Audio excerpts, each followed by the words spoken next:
Good morning. Opening hours with മൈഫിലേക്ക് എല്ലാ പ്രേക്ഷകരെയും സ്വാഗതം ചെയ്യുകയാണ്. ഇന്ന് നമ്മളോടൊപ്പം ഉള്ളത് റിസർച്ച് ഹെഡ് ആയിട്ടുള്ള മിസ്റ്റർ സൂരജ് നായർ സാറാണ്. Sir, good morning and welcome to the show. Good morning Anila. Sir, ഇന്നിപ്പം തീർച്ചയായിട്ടും ഏപ്രിൽ 1-ാം തീയതിയാണ്. ഇൻവെസ്റ്റേഴ്സിനെ സംബന്ധിച്ചിട്ട് പുതിയൊരു ഫൈനാൻഷ്യൽ ഇയറിലേക്കാണ് കിടക്കുന്നത്. ധാരാളം മാറ്റങ്ങൾ അവരുടെ ഇൻവെസ്റ്റ്മെൻറ്റ് ആക്ടിവിറ്റീസിൽ വരുന്നുണ്ട്. പിന്നെ ഗ്ലോബൽ തലത്തിലേക്ക് നോക്കുകയാണെങ്കിലും പ്രേക്ഷകർക്ക് ബോറടിക്കും, എന്നാലും വീണ്ടും വീണ്ടും പറയുകയാണ്, താരിഫ് തന്നെയാണ് ആഗോള തലത്തിൽ ഇപ്പോൾ നിൽക്കുന്നൊരു ഹോട്ട് ടോപ്പിക് എന്ന് പറയുന്നത്. വീണ്ടും പുതിയ പ്രഖ്യാപനങ്ങൾ ഉണ്ടാകുമെന്ന പ്രതീക്ഷയുണ്ട്. സർ, ആദ്യം തന്നെ നമുക്ക് ഗ്ലോബൽ മാർക്കറ്റിലേക്കൊന്ന് പോകാം. കാരണം ഗ്ലോബൽ മാർക്കറ്റിനെ സംബന്ധിച്ചിട്ട് നാളെ, അതായത് ഏപ്രിൽ 2-ാം തീയതിയാണ് ട്രംപ് പ്രഖ്യാപിച്ചിട്ടുള്ള പുതിയ താരിഫ് ഏർപ്പെടുത്തുന്നത്. ഒപ്പം തന്നെ ഇപ്പോൾ ലേറ്റസ്റ്റ് ആയിട്ട് ഒരു അപ്ഡേഷൻ അനുസരിച്ച് പറയുകയാണെങ്കിൽ നാളെ വീണ്ടും ഒരു 1 റൗണ്ട് ഓഫ് താരിഫ് ഇമ്പോസിഷൻ കൂടി ഉണ്ടാകുമെന്നാണ് ഇപ്പോൾ എക്സ്പെക്ട് ചെയ്യുന്നത്. ഈ കണ്ടിന്യൂസ് ആയിട്ട് താരിഫ് ഏർപ്പെടുത്തുന്നത് വഴി ധാരാളം, അല്ലെങ്കിൽ ഒരുപക്ഷെ ഒരു ആഗോള തലത്തിൽ തന്നെ പല തരത്തിലുള്ള ഒരു അനിശ്ചിതാവസ്ഥയിലേക്കാണ് നീങ്ങിയിരിക്കുന്നത്. ട്രംപിന്റെ ഒരു താരിഫ് നടപടികളെ എങ്ങനെയാണ് ശരിക്കും ഒന്ന് ഹാൻഡിൽ ചെയ്യേണ്ടത്? അനില, ഇന്ന് ആക്ച്വലി ഏപ്രിൽ 1 അല്ലേ? ആക്ച്വലി ഏപ്രിൽ ഫുൾ ഡേ ആയിട്ടാണ് നമ്മുടെ അടുത്ത് സാധാരണ പറയാറ്. ഇതിനൊരു ഹിസ്റ്ററി ഉണ്ട് കേട്ടോ അനില. കാര്യം എന്ന് വെച്ചാൽ ഈ ഏപ്രിൽ 1 റെലവൻസ് എന്താണെന്നറിയോ? നമ്മൾ ഈ ഒരു തിയറിയാണ്, ഒരുപാട് തിയറി ഇതിനെ ബേസ് ചെയ്തിട്ടുണ്ട്. ഒരു തിയറി എന്ന് പറഞ്ഞാൽ ഈ ജൂലിയൻ കലണ്ടറിൽ നിന്ന് ഗ്രിഗോറിയൻ കലണ്ടറിലേക്ക് മാറപ്പെട്ട ഒരു സമയമാണ് ഈ ഏപ്രിൽ 1 എന്ന് പറയുന്നത്. അതുവരെ ഏപ്രിൽ 1 ആയിരുന്നു ഈ ന്യൂ ഇയർ എന്ന് പറഞ്ഞ് നമ്മൾ ആഘോഷിച്ചിരുന്നത്. ബട്ട് ഈ ഗ്രിഗോറിയൻ കലണ്ടറിലേക്ക് മാറിയതോടുകൂടി തന്നെ ഏപ്രിൽ 1 എന്ന് മാറി ജാനുവരി 1 ന്യൂ ഇയർ ആയിട്ട് മാറി. അങ്ങനെയാണ് എന്താണ് ഒരു തിയറി അതിനകത്ത് പറയപ്പെടുന്നത്. പക്ഷെ പലരും അതറിയാതെ ഏപ്രിൽ 1 വീണ്ടും ന്യൂ ഇയർ ആയിട്ട് ആഘോഷിച്ചു. അവരെയാണ് ഈ ഫൂൾസ് എന്ന് വിളിച്ച് ഏപ്രിൽ ഫൂൾസ് ഡേ എന്നുള്ള രീതിയിലേക്ക് വരുന്നതായിട്ട് ഒരു തിയറി പറയുന്നത്. ബട്ട് നമ്മളെ സംബന്ധിച്ചും ഈ പറയുന്ന പോലെ നമ്മൾ ഒരു ഏപ്രിൽ ഫൂൾ ആയതുകൊണ്ടല്ല, ഈ ഏപ്രിൽ 1 എന്ന് പറയുന്നത് നമ്മുടെ ഫിനാൻഷ്യൽ ഇയറിന്റെയും സ്റ്റാർട്ടിങ് തന്നെയാണ്, ഒരു ന്യൂ ഇയർ തന്നെയാണ്. അതായത് പുതിയ ഇൻസെന്റീവ്സ് സിസ്റ്റത്തിലേക്ക് വരികയാണ്. അതായത് നമുക്ക് ഇന്ന് മുതൽ ഏതാണ്ട് 12 lakhs വരെയുള്ള ഇൻകം ടാക്സ് റേറ്റിന്റെ ഒരു കട്ട് നമുക്ക് ഗവൺമെന്റ് തന്നിട്ടുണ്ട്. രണ്ടാമത് ഏപ്രിൽ 2 ആകുമ്പോഴത്തേക്കും ഈ പറയുന്ന പോലെ US ടാരിഫ് ഒരു ഇമ്പാക്ട് ഇന്ത്യൻ മാർക്കറ്റിൽ ഉണ്ടാക്കാനുള്ള ചാൻസുകളെ കുറിച്ച് നമ്മൾ സംശയിക്കുന്നു, അല്ലെങ്കിൽ നമ്മൾ ഡിസ്കസ് ചെയ്യുന്നു. 3 വരാൻ പോകുന്ന മോണിറ്ററി പോളിസി, ഇങ്ങനത്തെ കാര്യങ്ങളൊക്കെ ഉണ്ട്. ഇപ്പൊ മാർക്കറ്റിനെ സംബന്ധിച്ച് എനിക്ക് തോന്നുന്നു ഈ FY 24-25, അതായത് ലാസ്റ്റ് ഫിനാൻഷ്യൽ ഇയർ 31st കൂടി നമ്മൾ കഴിഞ്ഞു. ഏതാണ്ട് നിഫ്റ്റി ഏതാണ്ട് 5.3% അപ്പാണ് ഇൻസ്പൈറ്റ് ഓഫ് കറക്ഷൻ. സെൻസെക്സ് ഏതാണ്ട് 7.5%. നിഫ്റ്റി മിഡ് ക്യാപ്പും ഏതാണ്ട് 7.5% അപ്പാണ്. ഈ സ്മോൾ ക്യാപ്പും ഏതാണ്ട് സ്മോൾ ക്യാപ്പ് 100 ഏതാണ്ട് 5.4% അപ്പാണ്. ഗോൾഡ് 37.7% അപ്പാണ് ഈ last financial year. Okay, rupee ആണെങ്കിൽ ഏതാണ്ട് 1.5% ഡിപ്രിഷിയേറ്റും കൂടെ ചെയ്തത്. അപ്പോൾ ഈ നിഫ്റ്റിയുടെ 5% ഗ്രോത്ത് എന്ന് പറഞ്ഞല്ലോ, അതായത് 5.3% ഗ്രോത്ത്, അത് ഏതാണ്ട് നമ്മുടെ നിഫ്റ്റി കമ്പനീസിന്റെ ഏർണിങ്സും 5% തന്നെയായിരുന്നു. ഏതാണ്ട് അതേപോലെ ട്രേസ് ചെയ്ത് പോയി എന്ന് വേണം നമുക്ക് മനസ്സിലാക്കാൻ. അങ്ങനത്തെ ഒരു ഇയറിൽ കൂടെയാണ് നമ്മൾ പാസ് ഓൺ ചെയ്ത് പോയത്.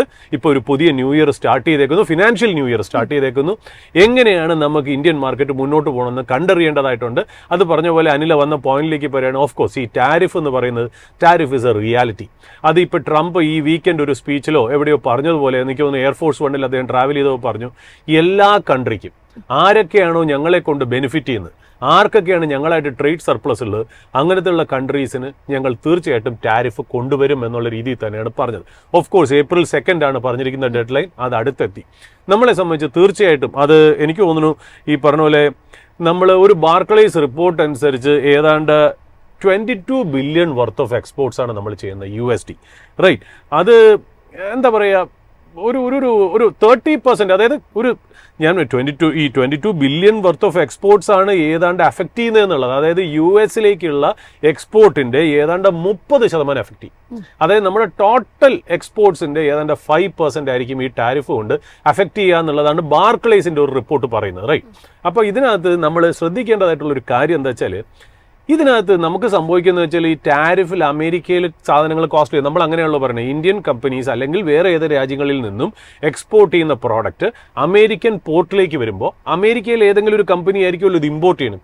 ആ ഇമ്പോർട്ട് ചെയ്യുന്നവർക്കാണ് ഈ ടാരിഫ് വെച്ചേക്കുന്നത്. അപ്പോൾ അവരെന്ത് ചെയ്യും? ആ പ്രൈസ് റൈസ്, അതായത് ടാരിഫ് കാരണം ഉണ്ടാവുന്ന ആ പ്രോഡക്റ്റിന്റെ ആ പ്രൈസിൽ ഉണ്ടാവുന്ന ആ അധികം, അതായത് എക്സസ് തീർച്ചയായിട്ടും അവിടുത്തെ കൺസ്യൂമേഴ്സിലേക്ക് കൊടുക്കും. അവിടുത്തെ കൺസ്യൂമേഴ്സിലേക്ക് കൊടുക്കുമ്പോൾ അവിടെ ഒരു ഇൻഫ്ലേഷൻ കൂടും, അവിടെ ബോണ്ട് ഈൽഡ് കൂടും. അങ്ങനെയാണല്ലോ ഇവിടുന്ന് പറയുന്നത്, നമ്മൾ പറയുന്ന മാർക്കറ്റ് കറക്റ്റ് ചെയ്യാനുള്ളതിൻ്റെ ഒരു റീസൺ ആയിട്ട് പറയുന്നത്. പക്ഷേ ഇതിനകത്ത് ഇന്ത്യക്ക് എന്താ സംഭവിക്കുന്നത് എന്നുള്ളത്, ഈ പറഞ്ഞ പോലെ 22 ബില്യൺ വർത്ത് ഓഫ് എക്സ്പോർട്സിൽ അഫക്റ്റ് ചെയ്യുക എന്നുള്ളത് മാത്രമല്ല, നമ്മുടെ പല കമ്പനികളും യു എസിലേക്ക് നമ്മൾ എക്സ്പോർട്ട് ചെയ്യേണ്ട അറിയാലോ. ഇപ്പോൾ പല കമ്പനികളും 20%, 30%, ചില കമ്പനികൾക്ക് 60% യു എസിലേക്ക് അക്രോസ് സെക്ടേഴ്സ് കേട്ടോ. ഒരു സെക്ടർ മാത്രമല്ല, സർവീസ് രീതിയിലും പ്രോഡക്റ്റ് രീതിയിലും ഒക്കെ വരുന്നു. ഇത് എവിടെയാണ് അഫക്റ്റ് ചെയ്യുന്നത് നമുക്കറിയില്ല. ഇതിൽ വരുന്ന ഒരു നെഗറ്റീവ് എന്താണെന്നറിയോ? ഇത്രയും കാര്യങ്ങൾ അഫക്റ്റ് ചെയ്തിട്ട് നമ്മുടെ കയ്യിൽ നിന്ന് ഇനി അധികം എക്സ്പോർട്ട് ചെയ്യുന്നത്. കാര്യം ഇതിൻ്റെ ഉദ്ദേശം എന്താണ്? ട്രംപ് പറയുന്നത് മറ്റുള്ള രാജ്യങ്ങളിൽ നിന്നുള്ള ഇമ്പോർട്ട് കുറച്ചിട്ട് നമ്മുടെ നാട്ടിൽ തന്നെ മാനുഫാക്ചറിങ് തുടങ്ങി നമ്മുടെ നാട്ടുകാർക്ക് തന്നെ ജോലി കൊടുക്കണം. ഇതാണല്ലോ ഈ ടാരിഫ് കൊണ്ട് അദ്ദേഹം ഉദ്ദേശിക്കുന്നത്. അങ്ങനെ ഒരു സ്ഥിതിവിശേഷത്തിലേക്ക് വരികയാണെങ്കിൽ ഇന്ത്യയിൽ സംഭവിക്കാൻ വരുന്ന പ്രോബ്ലം ആരുടെയൊക്കെ എക്സ്പോർട്ട് അഫക്റ്റ് ചെയ്യുന്നത് മാത്രമല്ല, നമ്മുടെയൊക്കെ പല കപ്പാസിറ്റിയും ഓവർ കപ്പാസിറ്റിയായി മാറും. അതായത് നമ്മൾ ഒരുപാട് കപ്പാസിറ്റികൾ, നമ്മളിപ്പോൾ പ്രോഡക്ട്സ് ഒക്കെ ഉണ്ടാക്കുന്നവരുണ്ടല്ലോ, ഈ യു എസിലേക്ക് എക്സ്പോർട്ടും കൂടെ ചെയ്യാൻ വേണ്ടിയിട്ടുള്ള കപ്പാസിറ്റിയാണ് നമ്മൾ ഉണ്ടാക്കി പ്ലാൻ ചെയ്ത് വെച്ചിരിക്കുന്നത്. അല്ലെങ്കിൽ തന്നെ നമ്മുടെ കപ്പാസിറ്റി യൂട്ടിലൈസേഷൻ, അതായത് 100 ഗുഡ്സ് ഉണ്ടെങ്കിൽ 100 കപ്പാസിറ്റി ഉണ്ടെങ്കിൽ നമ്മൾ 70-75% യൂസ് ചെയ്യുന്നുള്ളൂ. അതിൽ ഏതായാലും 25%ഓളം നമ്മൾ യൂസ് ചെയ്യുന്നില്ല. അപ്പോൾ ഈ പറയുന്ന പോലെ ഒരു എക്സസ് കപ്പാസിറ്റി ആണ് ഇതിനകത്ത് വരുന്നത്.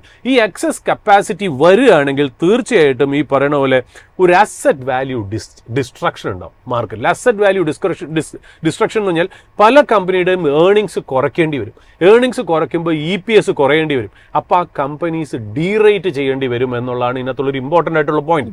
ഇത് ഞാൻ പറയുന്നത് ഒരു പോസിബിലിറ്റിയാണ്, ഇങ്ങനെ ഒന്നും നടക്കണമെന്നില്ല. സാധാരണ ഇങ്ങനെ വന്നു കഴിഞ്ഞാൽ എന്താ ചെയ്യുന്നത്? ആ എക്സ്പോർട്ടിലേക്ക് ചെയ്യുന്ന സാധനങ്ങളുടെ ക്വാണ്ടം കുറയുകയും കപ്പാസിറ്റി നമ്മുടെ ഓവർ കപ്പാസിറ്റി ആയി കിടക്കുകയും ചെയ്തു കഴിഞ്ഞാൽ നമ്മുടെ കമ്പനികളുടെ ഏർണിങ്സിനെ അഫക്റ്റ് ചെയ്യാം. ഏർണിങ്സിനെ അഫക്റ്റ് ചെയ്ത് കഴിഞ്ഞാൽ അതിനനുസരിച്ച് EPS ഒരു ഡൗൺഗ്രേഡ് വരും. ആ EPS ഡൗൺഗ്രേഡ് ചെയ്യുകയാണെങ്കിൽ, ബ്രോക്കറേജസ് ഡൗൺഗ്രേഡ് ചെയ്യുകയാണെങ്കിൽ പ്രൈസസ് അതിനനുസരിച്ച് അഡ്ജസ്റ്റ് ചെയ്യേണ്ടി വരും. ഇപ്പം തന്നെ പല കമ്പനിയുടെയും പ്രൈസ് ഏർണിംഗ് മൾട്ടിപ്പിൾസ് വളരെ ഹൈ ആയിട്ടാണ് നിൽക്കുന്നത്. ഇനി ഒരു ഏർണിങ്സ് ഡൗൺഗ്രേഡും കൂടെ വരികയാണെങ്കിൽ ഈ PE ഭയങ്കര ഹൈ ആയിട്ട് കാണപ്പെടും. അപ്പോൾ ആ PE ഡീറേറ്റ് ചെയ്യേണ്ട ഒരു പ്രോസസ്സാണ് ഇനി മാർക്കറ്റിൽ നടക്കേണ്ടത്. ഇൻ കേസ് കാര്യങ്ങൾ നെഗറ്റീവായിട്ട് വരികയാണെങ്കിൽ. ഇൻ കേസ് അത് നെഗറ്റീവ് അല്ല, മാർക്കറ്റ് വളരെ പോസിറ്റീവായിട്ടാണ് എടുത്ത് മുന്നോട്ട് പോകുന്നത്, അല്ലെങ്കിൽ നമ്മൾ വിചാരിച്ച അത്ര ഇമ്പാക്റ്റ് വന്നില്ല എന്നുണ്ടെങ്കിൽ തീർച്ചയായിട്ടും അത് ബെനിഫിഷ്യലായി മാറിയേക്കാം. സർ, അതായത് ഇതിനെക്കുറിച്ച് കൂടുതൽ സംസാരിക്കേണ്ടതുണ്ട്. അതിനായിട്ട് നമ്മളോടൊപ്പം ഇന്നിപ്പോൾ ചേരുന്നത് സെബി രജിസ്റ്റേർഡ് അനലിസ്റ്റ് ആയിട്ടുള്ള മിസ്റ്റർ കൃഷ്ണകുമാർ സാറാണ്. Sir, good morning and welcome to the show. Very good morning. Thanks for calling me for the show. Sir, ആദ്യം തന്നെ ഇപ്പോൾ നമുക്ക് സൂരജ് സാർ പറഞ്ഞ് നിർത്തിയെടുത്ത് തുടങ്ങാം. ഇപ്പോൾ ഇതിൽ ഏറ്റവും പ്രധാനമായിട്ടും ഒരു സ്പെസിഫിക് ആയിട്ട് ചോദിക്കേണ്ടത്, ഇപ്പോൾ ഒരു ഫൈനാൻഷ്യൽ കടന്നു പോയിട്ടുണ്ടായിരുന്നു. ഇപ്പം സൂരജ് സാർ നേരത്തെ സൂചിപ്പിച്ചിട്ടുണ്ടായിരുന്നു 35% ഗോൾഡിൽ, അതായത് ഒരുപക്ഷെ നെഫ്റ്റിനേക്കാളും മറ്റ് കമ്മോഡിറ്റീസിനേക്കാളും ഒക്കെ കൂടുതലായിട്ട് ഗോൾഡ് 35% അപ്രിഷ്യേറ്റ് ചെയ്തതായിട്ടാണ് കണക്കുകൾ സൂചിപ്പിക്കുന്നത്. ഇന്നത്തെ ഒരു ലേറ്റസ്റ്റ് കണക്കുകൾ പരിശോധിക്കുകയാണെങ്കിലും ഗ്ലോബൽ ലെവലിൽ ഓൾ ടൈം ഹൈയിലേക്കാണ് കുതിച്ചിരിക്കുന്നത്. അതായത് 3145 എന്നൊരു നിലയിലേക്കാണ് എത്തിയിരിക്കുന്നത് ഗോൾഡിനെ സംബന്ധിച്ചിട്ട്. തീർച്ചയായിട്ടും ഗോൾഡിന്റെ ഈ ഒരു മൂവ്മെന്റ് എങ്ങനെയായിരിക്കും പ്രധാനപ്പെട്ടിട്ടുള്ള ഇന്ത്യ അടക്കമുള്ള ഇക്കണോമികളെ ബാധിക്കുക? ഒപ്പം തന്നെ സ്റ്റോക്ക് മാർക്കറ്റിൽ ഏതെങ്കിലും തരത്തിലൊരു ഇമ്പാക്ട് ഉണ്ടാകുമോ? See, gold movement is naturally related to volatility of the global market, basically. ഒന്നാമത്തെ കാര്യം. സോ നമ്മൾ ശ്രദ്ധിക്കേണ്ട 2 കാര്യങ്ങൾ ഇതിനകത്തുണ്ട്. സൂരജ് ഒന്ന് വളരെ ക്രിട്ടിക്കൽ ആയിട്ടുള്ള പോയിന്റ്സ് ആണ് പറയുന്നത്. ഞാൻ എൻ്റെ കൂട്ടത്തിൽ 1-2 കാര്യങ്ങളുടെ ആഡ് ചെയ്യാൻ ഉദ്ദേശിക്കുകയാണ്. സൂരജ് പറഞ്ഞ വളരെ ക്രിട്ടിക്കൽ പോയിന്റ് എന്താ വെച്ചാൽ എക്സസ് ആയിട്ട് വരുന്ന എന്താ പറയുക കപ്പാസിറ്റി എങ്ങനെ യൂട്ടിലൈസ് ചെയ്യും? That's a big question. കമ്പനികളൊക്കെ ആ ഒരു ചോദ്യം ഫേസ് ചെയ്യുന്ന ഒരു അവസ്ഥയിലാണ് നമ്മൾ നിൽക്കുന്നത്. ഒന്നാമത്തെ കാര്യം. US ഈ സംഗതി വരുമെന്നുള്ള കാര്യം ട്രംപ് വരുന്ന സമയത്ത് തന്നെ ഡിക്ലെയർ ചെയ്തിട്ടുള്ള കാര്യമാണ്. അതുകൊണ്ട് തന്നെ ഇതൊരു ഗ്ലോബൽ മാർക്കറ്റിനെ സംബന്ധിച്ച് ഇത് ഒരു അത്ഭുതമുള്ള കാര്യമൊന്നുമല്ല. കാരണം US-ന്റെ ട്രേഡ് ഡെഫിസിറ്റ് $900 ബില്യൺ ആണ്. അപ്പോൾ ചെയ്തേ മതിയാകും. They are option. ഒരു വാളിനോട് എത്തിക്കഴിഞ്ഞെന്ന് നമ്മൾ പറയില്ല. ആ ഒരു അവസ്ഥയിലാണ് US നിൽക്കുന്നത്. അതിനോടൊപ്പം തന്നെ എന്താ സംഭവിച്ചത്? നമ്മൾ നോക്കിയാൽ എന്താ price index, PCE price index എന്ന് പറയുന്ന ആ ഒരു ഡേറ്റ വളരെ വീക്കായിരുന്നു കഴിഞ്ഞ ആഴ്ച വന്നത്. അതിനോടൊപ്പം തന്നെ യൂണിവേഴ്സിറ്റി മിച്ചിഗന്റെ ഒരു ഡേറ്റ വന്നിരുന്നു കൺസ്യൂമറിന്റെ എക്സ്പെക്ടേഷനെ കുറിച്ചുള്ളത്. അതും കാണിക്കുന്നത് കൺസ്യൂമർ വളരെ വീക്കായിട്ടുള്ള അവസ്ഥ നിൽക്കുന്നുള്ളതാണ് കാണിക്കുന്നത്. കാര്യം മാർക്കറ്റ് വോളറ്റിലിറ്റി വളരെ വളരെ ഹ്യൂജ് ആണ് ശരിക്കും. അപ്പൊ നാച്ചുറലി ആൾക്കാർ ബിഗ് ഇൻവെസ്റ്റേഴ്സ് എപ്പോഴും സേഫ് ആയിട്ടുള്ള അസറ്റ്സിലാണ് ആ സമയത്ത് പൈസ മുടക്കാൻ ഉദ്ദേശിക്കുന്നത്. അതുകൊണ്ടാണ് ഗോൾഡ് കഴിഞ്ഞ കുറെ നാളായിട്ട്, പ്രത്യേകിച്ച് ഈ അടുത്ത കാലത്താണ് ഏറ്റവും ഹയസ്റ്റ് ട്രെൻഡിലേക്ക് പോയത്. മെയിൻ ഒരു കാര്യം ഇതാണ്. അതുപോലെ തന്നെ ഗ്ലോബൽ വാർസ്, ഗ്ലോബലായിട്ട് നടക്കുന്ന എന്താ പറയുക ഇൻസ്റ്റേബിൾ ആയിട്ടുള്ള അറ്റ്മോസ്ഫിയർ ഒക്കെ ബേസിക്കലി ഗോൾഡിനെ സപ്പോർട്ട് ചെയ്ത് വലിയൊരു ഫാക്ടറാണ്. അതുപോലെ തന്നെ ഇന്ത്യൻ RBI കണക്കുള്ള വേൾഡ് ബാങ്ക്സ് ഒക്കെ ഗോൾഡിനെ വലിയൊരു എന്താ ഒരു സപ്പോർട്ട് സിസ്റ്റമായിട്ട് ഒരു ഫിക്സഡ് ഇൻകം സപ്പോർട്ട് സിസ്റ്റമായിട്ട് അവരെന്നെ കാണുകയും കൂടുതൽ മേടിക്കുകയും ചെയ്യുന്നുള്ളത് ഗോൾഡിനെ സംബന്ധിച്ച് വലിയൊരു ഫാക്ടറാണ്. ശരി, ഈ ഗോൾഡ് സ്റ്റേബിലൈസ് ചെയ്യുകയാണെങ്കിൽ ഗ്ലോബൽ മാർക്കറ്റ് വോളറ്റിലിറ്റിക്കകത്ത് ഒരു പരിധിവരെയൊക്കെ സ്റ്റേബിലിറ്റി വന്നേ മതിയാകും. ഞാൻ പല പ്രാവശ്യമായിട്ട് ആവർത്തിക്കുന്ന ഒരു കാര്യം എന്താണെന്ന് വെച്ചാൽ, ഈ ഒരു ഇപ്പൊ ഇന്ന് ലിബറേഷൻ ഡേ എന്നുള്ള പേരിലാണ് നാളെ എന്താ പറയണ്ടേ ഒരു താരിഫിലുള്ള ചേഞ്ചസ് വരുത്താൻ ഉദ്ദേശിക്കുന്നത്.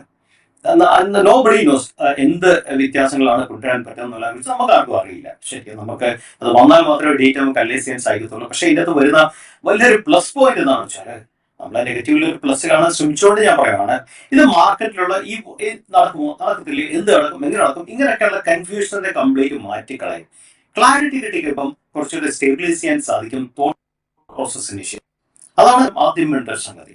അപ്പൊ ആ ഒരു രീതിയിലുള്ള വോളറ്റിലിറ്റി ഇത് മാറ്റിക്കളയുന്ന വലിയൊരു പ്ലസ് പോയിന്റ് ആണ് ഒന്നാമത്തെ കാര്യം. രണ്ടാമത്തെ കാര്യം, ഇത് യു എസ് എത്തിനാണ് അഫക്ട് ചെയ്യുന്നത്. കഴിഞ്ഞ നവംബർ മുതൽ യു എസിലെ എല്ലാ ഹോൾസെയിലേഴ്സും ഉപ്പ് തൊട്ട് കർപ്പൂരം വരെയുള്ള സാധനങ്ങളെ ഹ്യൂജ് പൈൽ സ്റ്റോക്കാണ് ഇത് മുന്നിൽ പ്രതീക്ഷിച്ചുകൊണ്ട് സ്റ്റോക്ക് ചെയ്തിരിക്കുന്നത്. അതുകൊണ്ട് തന്നെ ഷോർട്ട് ടേമിൽ യു എസിനെ അഫക്ട് ചെയ്തില്ലെങ്കിലും ലോങ് ടൈമിൽ സീരിയസ് ആയിട്ട് യു എസിനെ അഫക്ട് ചെയ്യുന്ന കാര്യത്തിൽ ഒരു സംശയം വേണ്ട. സൂരജ് പറഞ്ഞ വലിയൊരു ഒരു പോയിന്റ് എന്താണെന്ന് വെച്ചാൽ, ഇത് കമ്പനികളിൽ നിന്നും എക്സ്ട്രാ ആയിട്ടുള്ള മെറ്റീരിയൽ യു എസിന് കിട്ടാത്ത അവസരമാണ്. നമ്മൾ തന്നെ കണ്ടു കഴിഞ്ഞാൽ എഗ്ഗിന്റെ ഷോർട്ടേജ് വന്നുകൊണ്ട് യു എസ് ലോകം മുഴുവൻ കറങ്ങി നടക്കുന്ന കാര്യം. അപ്പൊ ആ ഒരു ചെറിയ പോയിന്റ് പോലും യു എസ് സ്ട്രഗിൾ ചെയ്യുന്ന ഒരു കാഴ്ചയാണ് നമ്മൾ കണ്ടത്.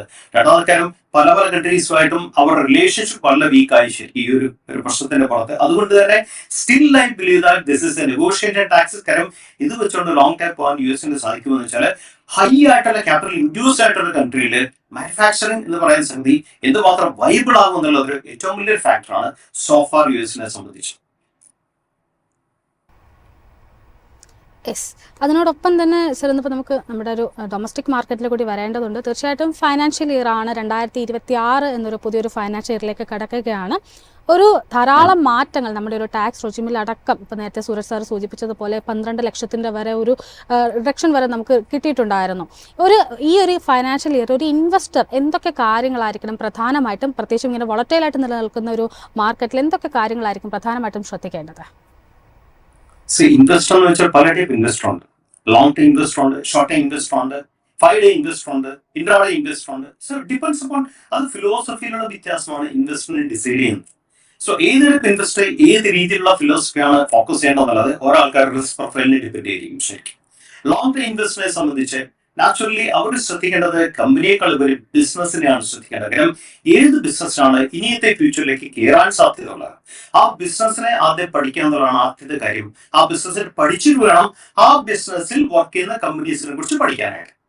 ഷോർട്ട് ടൈം ഇൻവെസ്റ്ററെ സംബന്ധിച്ച് ബിസിനസ് അത്യാവശ്യമാണ്, അതിനോടൊപ്പം തന്നെ ഏതെല്ലാം കമ്പനികളാണ് കറന്റ് ബിസിനസ്സിലെ എന്താ PE നമ്മൾക്കറിയാമല്ലോ, വാല്യുവേഷൻ മാനേജബിൾ ആയിട്ട് അതിനേക്കാളും ബെറ്റർ ആയിട്ടുള്ള റിട്ടേൺ ഓൺ ക്യാപിറ്റൽ ഇൻവെസ്റ്റ്മെന്റ്, ശരിക്കും ROC എന്ന് പറയാം, ROCയിൽ ഗ്രോത്ത് കൊടുക്കുന്നത്, അതുപോലെ തന്നെ റവന്യൂവിൽ ഗ്രോത്ത് കൊടുക്കുന്നത്. ഈ രണ്ടും വളരെ ക്രിട്ടിക്കലാണ് PE മെയിൻറ്റെയിൻ ചെയ്യാനായിട്ട്. റവന്യൂ ഗ്രോത്ത് എന്നുള്ള മനസ്സിലാക്കണം, ഇൻഡസ്ട്രിയുടെ ഗ്രോത്താണ് ഒന്ന് കാണിക്കുന്നത്, മാനേജ്മെന്റ് എക്സിക്യൂഷൻ ക്വാളിറ്റിയാണ് രണ്ടാമത്തെ കാര്യം കാണിക്കുന്നത്, ഈ കമ്പനിയുടെ പ്രൊഡക്റ്റിന്റെ ഡിമാൻഡാണ് മൂന്നാമത്തെ കാര്യം കാണിക്കുന്നത്. സോ ഇത് 3 ഫാക്ടറും ഒരു ഷോർട്ട് ടൈം ഇൻവെസ്റ്ററെ സംബന്ധിച്ച് ലോങ് ടൈമിനെ സംബന്ധിച്ചും വളരെ ക്രിട്ടിക്കലാണ്. ലോങ് ടൈം ബിസിനസ് ആണ് completely focused. Short time investor focus ചെയ്യേണ്ടത് ബിസിനസിനോടൊപ്പം തന്നെ ഔട്ട് പെർഫോം ചെയ്യുന്ന കമ്പനീസിലാണ്. കാരണം ബിസിനസ്സും വേണം, മൊമെന്റവും വേണം, എങ്കിൽ മാത്രമേ ഷോർട്ട് ടൈം ഇൻവെസ്റ്ററിനെ സംബന്ധിച്ച് വളരെ വർക്കബിൾ ആയിട്ട് അത് വർക്ക് ചെയ്യുള്ളൂ മാർക്കറ്റിൽ. മൂന്നാമത്തെ കാര്യം, ഇൻവെസ്റ്റർ എപ്പോഴും ശ്രദ്ധിക്കേണ്ട കാര്യം, ഞാൻ എല്ലാ പോയിന്റിലും എപ്പോഴും പറയുന്ന ഒരു കാര്യം, ലേണിംഗ് വളരെ അത്യാവശ്യമാണ്. ഇത് വലിയൊരു ബിസിനസ് ആണ്. ശരിക്കും ഇപ്പോഴും നല്ല ആൾക്കാർ ഈ ബിസിനസിനെ ആ രീതിയിലുള്ള ഡെപ്തിൽ എടുത്തിട്ടില്ലെന്ന് പറയുന്നതാണ് ഏറ്റവും സങ്കടകരമായിട്ടുള്ള കാര്യം. കാരണം ധാരാളം കാര്യങ്ങൾ ഇതിന്റെ പഠിക്കാനുണ്ട്. പഠിച്ചാൽ മാത്രമേ ഈ ബിസിനസ്സിൽ നിൽക്കാൻ സാധിക്കത്തുള്ളൂ, സസ്റ്റെയിൻ ചെയ്യാൻ സാധിക്കത്തുള്ളൂ, നമുക്ക് അതിനകത്ത് ഗ്രോത്ത് ഉണ്ടാകാൻ സാധിക്കത്തുള്ളൂ. ഇത് 3ഉം ക്രിട്ടിക്കലാണ് ഇൻവെസ്റ്ററെ സംബന്ധിച്ച്. കഴിഞ്ഞെന്ത് നടന്നു എന്നുള്ളത് നമ്മൾ വിട്ട് കളഞ്ഞിട്ട് ഇന്ന് പോലുള്ള ഫിനാൻഷ്യലി നമ്മൾ മാക്സിമം ലേണിംഗിന് വേണ്ടി, ലേണിംഗ് ആണ് താങ്കളുടെ ഇൻവെസ്റ്റ്മെന്റ്. താങ്കളുടെ ഇൻവെസ്റ്റ്മെന്റ് എത്രയോ എഫർട്ടും ടൈമും എടുത്തുണ്ടാക്കിയ ക്യാപിറ്റലാണ്. ഈ ക്യാപിറ്റൽ പ്രൊട്ടക്ട് ചെയ്യണമെങ്കിൽ ലേണിംഗ് വളരെ അത്യാവശ്യമാണ്. ലേണിംഗോടൊപ്പം തന്നെ മാർക്കറ്റ് വോളറ്റിലിറ്റിയെ അസസ് ചെയ്യാനും, ഈ വോളറ്റിലിറ്റിക്കകത്ത് നമ്മൾ നിന്നുപോകാനായിട്ടുള്ള നമ്മുടെ ട്രേഡിംഗ് ഡൈനാമിക്സിനെ നമ്മൾ റീഡിഫൈൻ ചെയ്യാനായിട്ടുള്ള കഴിവ് തീർക്കുക എന്നുള്ളതാണ് അത്യാവശ്യമായിട്ടുള്ള കാര്യം. എസ് സൂരജ് സാറിലേക്ക് തിരിച്ചു വരികയാണ്. സർ, ഇപ്പം നേരത്തെ സർ സൂചിപ്പിച്ചിട്ടുണ്ടായിരുന്നു, കൃഷ്ണകുമാർ സാർ സൂചിപ്പിച്ചിട്ടുണ്ടായിരുന്നു, അതായത് ഒരു ഇൻവെസ്റ്റ് ചെയ്യുമ്പോൾ തീർച്ചയായിട്ടും ഒരു ബിസിനസ്സിലായിരിക്കണം ഇൻവെസ്റ്റ് ചെയ്യേണ്ടത്. പ്രത്യേകിച്ചും ഒരു ലോങ് ടേം നിക്ഷേപകൻ ഇൻവെസ്റ്റ് ചെയ്യേണ്ടത് ബിസിനസ് നോക്കിയായിരിക്കണം. അങ്ങനെ പരിശോധിക്കുമ്പോൾ നമുക്ക് ഇന്ത്യയിലേക്ക് വരുമ്പോൾ ലേറ്റസ്റ്റ് ആയിട്ട് വന്നിരിക്കുന്നത് ഗവൺമെൻറ് വീണ്ടും PLI സ്കീം റീവാമ്പ് ചെയ്തു എന്നതാണ്. അതായത് കഴിഞ്ഞ കുറേ നാളുകളായിട്ട് ഒരു പക്ഷേ ഇപ്പോൾ ട്രംപ് പറഞ്ഞിരിക്കുന്ന, അതായത് അമേരിക്കയെ വീണ്ടും നമ്പർ 1 ആക്കുക എന്നൊരു ലക്ഷ്യത്തോടു കൂടി, അതേ ലക്ഷ്യത്തോടു കൂടി ഇന്ത്യയിൽ അവതരിപ്പിച്ച പദ്ധതിയായിരുന്നു make in India, PLI scheme ഒക്കെ പോലെ. അതിനെയൊക്കെ നമ്മൾ ഒരുപാടധികം ആഘോഷിക്കുകയും ചെയ്തിട്ടുണ്ടായിരുന്നു. വീണ്ടും PLI സ്കീം റീവാമ്പ് ചെയ്ത് കൊണ്ട് ഗവൺമെന്റ് വരികയാണ്. വെള്ളിയാഴ്ചയായിരുന്നു അതിൻ്റെ ഒരു ഉത്തരവ് ഇറങ്ങിയിട്ടുണ്ടായിരുന്നത്. എന്നിരുന്നാൽ പോലും പിന്നീട് അതിൻ്റെ ഒരു ഇമ്പാക്ട് വരുന്നത് ഇന്നാണ്. അതിനുശേഷം മാർക്കറ്റ് ഓപ്പൺ ചെയ്യുന്നത് ഇന്നാണ്. PLI സ്കീമിനെ സംബന്ധിച്ച് പരിശോധിക്കുമ്പോഴേക്കും അതിലൊരു ഇൻട്രസ്റ്റിംഗ് ആയിട്ടൊരു ഫാക്ടർ എന്ന് പറയുന്നത് ഇന്ത്യനെ ഒരു ഇൻഡിജീനിയസ്, ഒരു സെൽഫ് റിലയൻ്റ് ആയിട്ട് മാനുഫാക്ചറിങ് മേഖലയിൽ മാറ്റുക എന്നുള്ളതായിരുന്നു പ്രധാന ലക്ഷ്യം. പ്രത്യേകിച്ചും അതിൻ്റെ ഏറ്റവും വലിയൊരു ഗുണഭോക്താവായത് ഈ ഒരു ഇലക്ട്രോണിക് മാനുഫാക്ചറിങ്, ഇപ്പോൾ ഡിക്സൺ അടക്കമുള്ള കമ്പനികളായിരുന്നു. പക്ഷേ കണക്കുകൾ സൂചിപ്പിക്കുന്നത് ആപ്പിൾ അടക്കമുള്ള കമ്പനികൾ ഇന്ത്യയിലേക്ക് വന്നിട്ടുണ്ട് എങ്കിൽ പോലും അതിൻ്റെ ഒരു പ്രൈം എയിമായിരുന്ന ഈ ഇമ്പോർട്ട് കുറയ്ക്കുക, പ്രത്യേകിച്ചും ചൈനയിൽ നിന്നുള്ള ഇമ്പോർട്ട് കുറയ്ക്കുക എന്നത് ഇതുവരെ PLI സ്കീം വഴി സാധ്യമായിട്ടില്ല. അതായത് സെൽഫ് റിലയൻ്റ് ആണ്, ധാരാളം ബെനിഫിറ്റ്സ് കിട്ടിയെങ്കിൽ പോലും ഇമ്പോർട്ട് കുറയ്ക്കാനായിട്ട് സാധിച്ചിട്ടില്ല. മാത്രമല്ല ചൈനയിൽ നിന്നുള്ള ഇലക്ട്രോണിക് മാനുഫാക്ചറിംഗ് ഗുഡ്സിൻ്റെ കമ്പോണൻസിൻ്റെ ഇമ്പോർട്ട് കൂടുകയും ചെയ്തിട്ടുണ്ടെന്നാണ് കണക്കുകൾ സൂചിപ്പിക്കുന്നത്. വീണ്ടും ഈ ഒരു പദ്ധതി റീവാമ്പ് ചെയ്ത് കൊണ്ടുവരുമ്പോൾ, പ്രത്യേകിച്ചും കൂടുതലായിട്ടുള്ള ചില speciality chemical sector, toys, textiles, footwear തുടങ്ങിയ മേഖലകളിലേക്കാണ് വരുന്നത്. അതിനോടൊപ്പം വീണ്ടും ഈ ഒരു ഡിക്സൺ അടക്കം ഉള്ള കമ്പനികൾ പ്രവർത്തിക്കുന്ന ഇലക്ട്രോണിക് മാനുഫാക്ചറിംഗ് മേഖലയിലേക്കും വരുന്നുണ്ട്. ഈ ഒരു PLI സ്കീമിൻ്റെ തിരിച്ചുവരവ് അല്ലെങ്കിൽ റീവാമ്പിങ് എങ്ങനെയാണ് താങ്കൾ നോക്കിക്കാണുന്നത്? അല്ല, അതിന് മുമ്പായിട്ട്, അതായത് നമ്മുടെ PLI സ്കീം പറയുന്നതിന് മുമ്പായിട്ടേ നമ്മൾ ഇപ്പോൾ ടാരിഫിനെ കുറിച്ച് പറഞ്ഞല്ലോ. അതിനകത്ത് എന്നെ ആശ്ചര്യപ്പെടുത്തിയ ഒരു ടാരിഫ്, ഇപ്പോൾ US ഇമ്പോർട്ട് ചെയ്യുന്ന സാധനങ്ങൾ പോട്ടെ, രണ്ടാമത് അദ്ദേഹം പറഞ്ഞ വേറൊരു കാര്യം, അതായത് ട്രംപിൻ്റെ വായിൽ നിന്ന് വന്ന വേറൊരു സ്റ്റേറ്റ്മെൻറ്റിനെ കുറിച്ചാണ് ഞാൻ പറയുന്നത്. അതായത് റഷ്യയിൽ നിന്നുള്ള ആ ക്രൂഡ് ഇമ്പോർട്ട് ചെയ്യുന്ന കൺട്രിക്ക് സെക്കൻഡറി ടാരിഫ് വയ്ക്കുന്നു എന്നുള്ള. സെക്കൻഡറി ടാരിഫ് എന്ന് പറഞ്ഞാൽ ഏതാണ്ട് നമ്മുടെ ഇന്ത്യയുടെ ഓയിൽ ഇമ്പോർട്ട്സിൻ്റെ ഏതാണ്ട് 36%. ആ 36% ഇനി എന്താണ് ട്രംപ് കൊണ്ടുവരാൻ പോണ സെക്കൻഡറി ടാരിഫ് എന്നുള്ളത് നമ്മളൊന്ന് ശ്രദ്ധിച്ച് വാച്ച് ചെയ്യേണ്ടി. ഇതൊക്കെ ഇൻവെസ്റ്ററിന് നമ്മൾ ഇൻഫർമേഷൻ ആയിട്ട് കൊടുക്കണമെന്നറിയോ. ഈ വക ഡിസിഷൻസും മാർക്കറ്റിൽ ഭയങ്കരമായിട്ട് അഫക്റ്റ് ചെയ്തേക്കാം.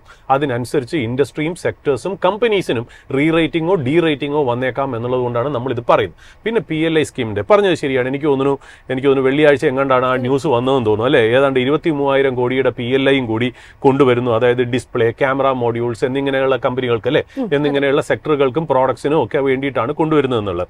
ഏതാണ്ട് എനിക്ക് തോന്നുന്നു അല്ല പറഞ്ഞത് ശരിയാ, ഡിക്സൺ ടെക്നോളജീസ് എന്ന് പറഞ്ഞാൽ അത് ബെനിഫിറ്റ് ചെയ്ത വലിയൊരു കമ്പനിയാണ്. എനിക്ക് തോന്നുന്നു ഏപ്രിൽ 2000 750 രൂപ എങ്ങാണ്ടായിരുന്നു ആ സ്റ്റോക്കിന്റെ വില. ഇപ്പൊ ഏതാണ്ട് ആസ് വി സ്പീക്ക് എനിക്ക് തോന്നുന്നു 13,000 രൂപ എങ്ങാണ്ടാണ്. അത്രയ്ക്ക് മാത്രം ഒരു വെൽത്ത് ജനറേറ്റ് ചെയ്ത ഒരു ഇൻഡസ്ട്രിയാണ് ഈ PLI സ്കീം എന്ന് നമുക്ക് പറയാതിരിക്കാൻ വയ്യ. ബട്ട് ഇത് ഈ മാനുഫാക്ചറിങ്ങിന്റെ ഒരു പ്രത്യേകത എന്താണെന്നറിയോ, വളരെ യുണീക്ക് ആയിട്ടുള്ള ഒരു സെക്ടറാണ് ഈ മാനുഫാക്ചറിംഗ് എന്ന് പറഞ്ഞാൽ. അതായത് ഈ സർവീസസിനെക്കാട്ടിലും മാനുഫാക്ചറിങ് നന്നാവുകയാണെങ്കിൽ 2 times more indirect job opportunities create ചെയ്യുന്നതാണ്. സർവീസ് സെക്ടർ പോലെ അല്ല, വളരെ ക്യാപിറ്റൽ ഇൻറ്റൻസീവും വളരെ ലേബർ ഇൻറ്റൻസീവും ആയിട്ടുള്ള ഇൻഡസ്ട്രിയാണ് ഈ മാനുഫാക്ചറിങ്. ഇപ്പോൾ മാനുഫാക്ചറിങ് വലുതാവുകയാണെങ്കിൽ തീർച്ചയായിട്ടും എന്താ പറയുക, ക്യാപിറ്റൽ റിക്വയർമെൻറ്റ് കൂടും, പ്രൊഡക്ടിവിറ്റി കൂടും, ജോബ് ജനറേഷൻ ഭയങ്കരമായിട്ട് വരും. അങ്ങനെ അതൊക്കെയാണ് ഈ മാനുഫാക്ചറിങ്ങിൻ്റെ പ്രത്യേകത. നമ്മൾ പൊതുവെ പറയുന്നത് ഈ 10% റൈസ് ഇൻ മാനുഫാക്ചറിങ്, അതായത് മാനുഫാക്ചറിങ്ങിൽ 10% റൈസ് ഉണ്ടാവുകയാണെങ്കിൽ ഏതാണ്ട് പോവർട്ടി 2 times ആയിട്ട് കുറയുന്ന അത്രയ്ക്ക് ഇമ്പാക്റ്റ് ഉണ്ടാക്കുന്ന ഒരു ഇൻഡസ്ട്രിയാണ് മാനുഫാക്ചറിങ്. ആ മാനുഫാക്ചറിങ്ങിൻ്റെ പ്രത്യേകത എന്ന് വെച്ചാൽ ലോവർ സ്ട്രാറ്റ ഓഫ് സൊസൈറ്റിയും കൂടെ ഇൻവോൾവ് ചെയ്ത ഈ സർവീസ് സെക്ടർ കൂടുതലും ഇപ്പോൾ IT പോലത്തെ സർവീസ് സെക്ടർ എന്ന് പറഞ്ഞാൽ ഒരു ക്രീമി ലെയർ അല്ലെങ്കിൽ ഒരു എഡ്യൂക്കേറ്റഡ് ലെയർ അല്ലെങ്കിൽ ഒരു അർബൻ അല്ലെങ്കിൽ സെമി അർബൻ ലെവലിലായിരിക്കും ഇത് കൂടുതലും. ഇത് സ്കിൽഡ് ആയിട്ടുള്ള ആൾക്കാരായിരിക്കും. ഇത് കൂടുതലും മാനുഫാക്ചറിങ്ങിന്റെ പെനിട്രേഷൻ എന്ന് പറഞ്ഞാൽ ഒരു lower strata, bottom of the pyramid വരെ ടച്ച് ചെയ്യുന്ന ഒരു ഇൻഡസ്ട്രിയാണ്. അവിടേക്കാണ് എനിക്ക് തോന്നുന്നു പ്രത്യേകിച്ച് എനിക്ക് തോന്നുന്നു 2021 തോന്നുന്നു അല്ലേ, 2020 നവംബറിൽ എങ്ങാണ്ടാണെന്ന് തോന്നുന്നു ഈ PLI സ്കീം കൊണ്ടുവരുന്നത്.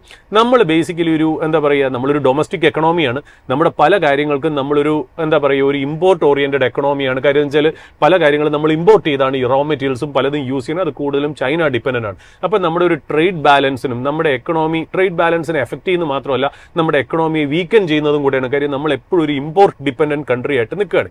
അപ്പോൾ അവിടുന്ന് നമ്മളൊരു എന്താ പറയുക നമ്മുടെ ഓൺ സെൽഫ് റിലയൻറ്റ് മെക്കാനിസത്തിലേക്ക് വരാൻ വേണ്ടിയിട്ട് ആത്മനിർഭർ ഭാരതിന്റെ കീഴിൽ ഗവൺമെന്റ് കൊണ്ടുവന്ന വളരെ നോവലായിട്ടുള്ള വളരെ യുണീക്ക് ആയിട്ടുള്ള ഒരു പ്രപ്പോസൽ ആയിരുന്നു ഈ PLI സ്കീം എന്ന് പറയുന്നത്. ബട്ട് ഈ PLI സ്കീമിന് ഒരു പ്രോബ്ലം പറ്റി അല്ല പറഞ്ഞത് ശരിയാണ്. കാര്യം ഈ പറഞ്ഞ പോലെ ഒരു ഇലക്ട്രോണിക് മാനുഫാക്ചറിങ്ങിലോ ഒരു ഫാർമാസ്യൂട്ടിക്കൽ സെക്ടറിലോ അല്ലാതെ ഏതാണ്ട് 14 സെക്ടറിലാണ് ഇവർ കവർ ചെയ്ത് വന്നതെന്നുള്ളതാണ്. എനിക്ക് തോന്നുന്നു ഏതാണ്ട് 1.97 lakh crore ഇൻസെന്റീവ്സ് ആണ് PLIക്ക് കൊടുത്ത് അക്രോസ് 14 സെക്ടേഴ്സ്.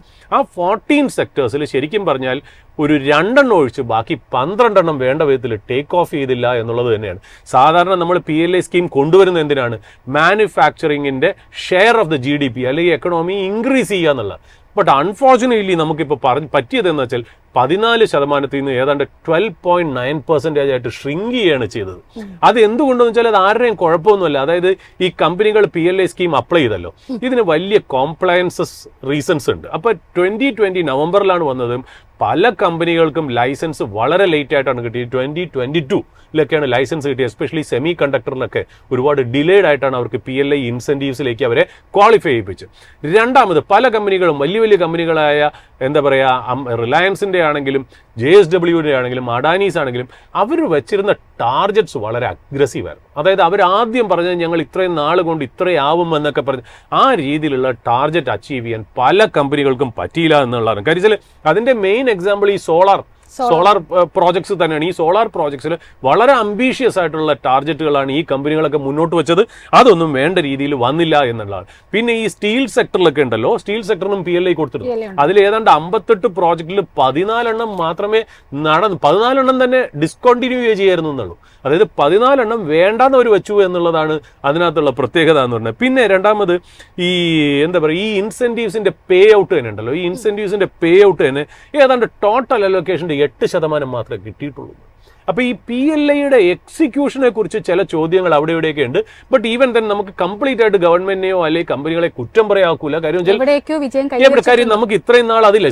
എനിക്ക് തോന്നുന്നു 2005 തൊട്ട് 2012 കാലഘട്ടത്തിൽ മാനുഫാക്ചറിംഗിന്റെ ഷെയർ കുറച്ചുകൂടി നന്നായിരുന്നു. പക്ഷെ അത് ഗ്ലോബലി അത്രയ്ക്ക് മാത്രം ക്യാപിറ്റൽ കിട്ടിയിരുന്നു എന്നുള്ളത്. അതായത് there was a flush of liquidity flying around economies. എല്ലാ രാജ്യങ്ങളിലും ഈ ഒരേപോലെ ഈ rising tide lifted all boats എന്ന് പറയില്ലേ, അതായത് ഉയർന്ന തിര എല്ലാ ബോട്ടുകളെയും പൊക്കി പിടിച്ചു എന്ന് പറയും പോലെ എല്ലാ എക്കണോമിയിലേക്കും ചീപ്പ് ക്യാപിറ്റൽ വന്നപ്പോൾ അത് കമ്പനികൾ യൂട്ടിലൈസ് ചെയ്ത് കപ്പാസിറ്റി അഡീഷൻ കൊണ്ടുവന്ന് മാനുഫാക്ചറിംഗിന്റെ ലെവൽ ഇൻക്രീസ് ചെയ്തു എന്നുള്ള സത്യമാണ്. ബട്ട് ഈ കോവിഡിന് ശേഷം മറ്റുള്ള കൺട്രികൾ അവരുടെ എക്കണോമിക്ക് സ്റ്റിമുലസ് പാക്കേജ് കൊടുത്തപ്പോൾ നമ്മുടെ കൺട്രി, അതായത് നമ്മുടെ നേഷൻ, നമ്മുടെ ഗവൺമെന്റ് സ്റ്റിമുലസ് കൊടുത്ത് ജനങ്ങളിലേക്ക് പൈസ നേരിട്ട് കൊടുക്കാതെ പല ഇൻസെന്റീവ്സ് കൊടുത്തതിന്റെ ഭാഗമായിട്ടാണ് ഈ PLI വന്നത്.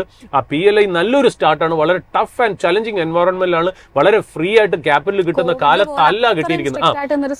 അതെ, ക്യാപിറ്റൽ ഫ്രീ ആയിട്ട് കിട്ടുന്ന കാലഘട്ടത്തിലല്ല ഈ ഇൻസെന്റീവ് സ്കീം വന്നതെന്നുള്ള. ബട്ട് കാര്യങ്ങൾ ഇപ്പൊ സ്റ്റെബിലൈസ് ചെയ്ത് വരുന്നു. ഇപ്പൊ ഏതാണ്ട് ഇൻട്രസ്റ്റ് റേറ്റ് റെജീം നമ്മൾ തിരിഞ്ഞു വരികയാണ്, കുറഞ്ഞു വരികയാണ്. അപ്പൊ ഇതുവരെയുള്ള കുറവുകൾ നികത്തി മുന്നോട്ട് പോകാനുള്ള ചാൻസസ് വളരെ ഹൈ ആയിട്ടാണ് കാണുന്നത്. ഇത് നല്ലൊരു സ്കീമാണ്. ജനങ്ങൾ ക്ലോസ്ലി, ഇൻവെസ്റ്റേഴ്സ് ക്ലോസ്ലി വാച്ച് ചെയ്യേണ്ട സെക്ടേഴ്സും സ്റ്റോക്സും ഇതിനകത്ത് ഉണ്ടെന്നുള്ളത് പറഞ്ഞു വെക്കും. കൃഷ്ണകുമാർ സാറിലേക്ക് വരികയാണ്. സർ, ഇപ്പം നേരത്തെ നമ്മൾ PLI സ്കീമിനെ കുറിച്ചാണ് സംസാരിച്ചുകൊണ്ടിരുന്നത്. ഓൾറെഡി ഇപ്പം സൂചിപ്പിച്ചിട്ടുണ്ട് ഏകദേശം ഒരു 14 സെക്ടേഴ്സിലായിട്ട് PLI സ്കീം വന്നിരുന്നുവെങ്കിൽ പോലും 1-2 സെക്ടേഴ്സ്, അതിൽ പ്രത്യേകിച്ചും ഈ ഒരു ഇലക്ട്രോണിക് മാനുഫാക്ചറിംഗ് ആയിട്ട് ബന്ധപ്പെട്ടുള്ള അല്ലെങ്കിൽ കമ്പോണൻസ് നിർമ്മിക്കുന്ന കമ്പനികൾക്കായിരുന്നു അതിൻ്റെ ഏറ്റവും വലിയൊരു ബെനിഫിറ്റ് കിട്ടിയിട്ടുണ്ടായിരുന്നു. വീണ്ടും PLI സ്കീം വരുമ്പോൾ, പ്രത്യേകിച്ചും ഇപ്പോൾ ലേറ്റസ്റ്റ് ആയിട്ട് നിൽക്കുന്ന റിപ്പോർട്ട് അനുസരിച്ച് ടോയ്സ്, അതിനോടൊപ്പം തന്നെ സ്പെഷ്യാലിറ്റി കെമിക്കൽസ് തുടങ്ങിയ സെക്ടേഴ്സാണ് കൂടുതലായിട്ട് ഇൻക്ലൂഡ് ചെയ്യാൻ ഉദ്ദേശിക്കുന്നത്. ഈ ഒരു PLI സ്കീം വരുമ്പോൾ താങ്കളുടെ ഫോക്കസിൽ ഏതെങ്കിലും സെക്ടേഴ്സ്, അതായത് ഇപ്പോൾ അതിൻ്റെ ഒരു ബൂം ചെയ്യാനുള്ള, ഇപ്പോൾ ഒരു ഡിക്സൺ പോലെ ഒരു ബൂം ചെയ്യാൻ സാധ്യതയുള്ള സെക്ടേഴ്സോ അല്ലെങ്കിൽ കമ്പനികളോ ഒക്കെ ഫോക്കസിലുണ്ടോ? ബേസിക്കലി ചിപ്പ് മാനുഫാക്ചറിംഗ് വലിയൊരു ഏറ്റവും സ്കോപ്പുള്ള ഒരു ഇൻഡസ്ട്രി ആണ് ശരിക്കും. പക്ഷേ ചിപ്പ് മാനുഫാക്ചറിംഗ് ആണെങ്കിൽ പോലും നമ്മൾ തൈവാൻ ലോകത്തിലെ ഏറ്റവും വലിയ കമ്പനി നമ്മൾ എടുക്കുവാണെങ്കിൽ തൈവാൻ കമ്പനിയുടെ ബാക്ക്ഗ്രൗണ്ട് നമ്മൾ കാണാൻ സാധിക്കുന്നത് അറ്റ്ലീസ്റ്റ് 25-30 കൺട്രീസിൽ കൂടെ കറങ്ങി വന്നാണ് ഫൈനലി ചിപ്പായിട്ട് നമ്മുടെ കയ്യിൽ എത്തുന്നത് ശരിക്കും. സോ ആ ഒരു പ്രോബ്ലം തീർച്ചയായും നമ്മൾ ആരും ഡെവലപ്പ് ചെയ്യാത്തൊരു ഒരു കൺട്രി ആണെന്ന് വേണമെങ്കിൽ പറയാൻ സാധിക്കും. തൈവാൻ ചിപ്പ് മാനുഫാക്ചർ, ഒരു ചിപ്പ് മാനുഫാക്ചർ ഇപ്പം അതിന്റെ പല പ്രൊഡക്ട്സ്, അതിന്റെ ഉള്ളിലുള്ള സാധനങ്ങളൊക്കെ പല കൺട്രി കവർ ചെയ്താണ് വരുന്നത് ശരിക്കും. ആ ലെവലിലേക്ക് നമ്മൾ എത്തിയിട്ടില്ല സോഫാർ. നമ്മൾ കുറേ അഡ്വാൻസ് ചെയ്യേണ്ട കാര്യമുണ്ട്. തീർച്ചയായും ചിപ്പ് മാനുഫാക്ചറിംഗിന് ഭയങ്കര സ്കോപ്പായിട്ടുള്ള ഒരു കാലഘട്ടത്തിലാണ് നമ്മൾ നിൽക്കുന്നത്. ഇതിന് രണ്ടാമത്തെ കാര്യം എനിക്ക് എടുത്തു പറയാനായിട്ടുള്ളത്, സൂര്യ പറഞ്ഞതിന്റെ കൂട്ടത്തിൽ തന്നെ ഞാൻ ആഡ് ചെയ്യുന്ന ഒരു കാര്യം എന്താണെന്ന് വെച്ചാൽ ഏത് കൺട്രിയുടെയും ബേസ് എന്ന് പറഞ്ഞാൽ കൺസപ്ഷന്റെ ലെവലാണ്. എന്തുമാത്രം ആ കൺട്രിയെ കൺസ്യൂം ചെയ്യാൻ സാധിക്കും, അത് ഏറ്റവും വലിയൊരു ഫാക്ടറാണ്. സോ കൺസപ്ഷൻ ഉയർത്തുക എന്നുള്ളതാണ് ബേസ് ആയിട്ടുള്ള സ്ട്രാറ്റജിക് ആയിട്ടുള്ള പോയിന്റ്. അപ്പം സൂര്യചായിട്ട് പറഞ്ഞിരുന്നു, എക്സസ് ആയിട്ട് വരുന്ന കപ്പാസിറ്റി ഒരു വലിയൊരു ഇഷ്യൂ തന്നെയാണ്.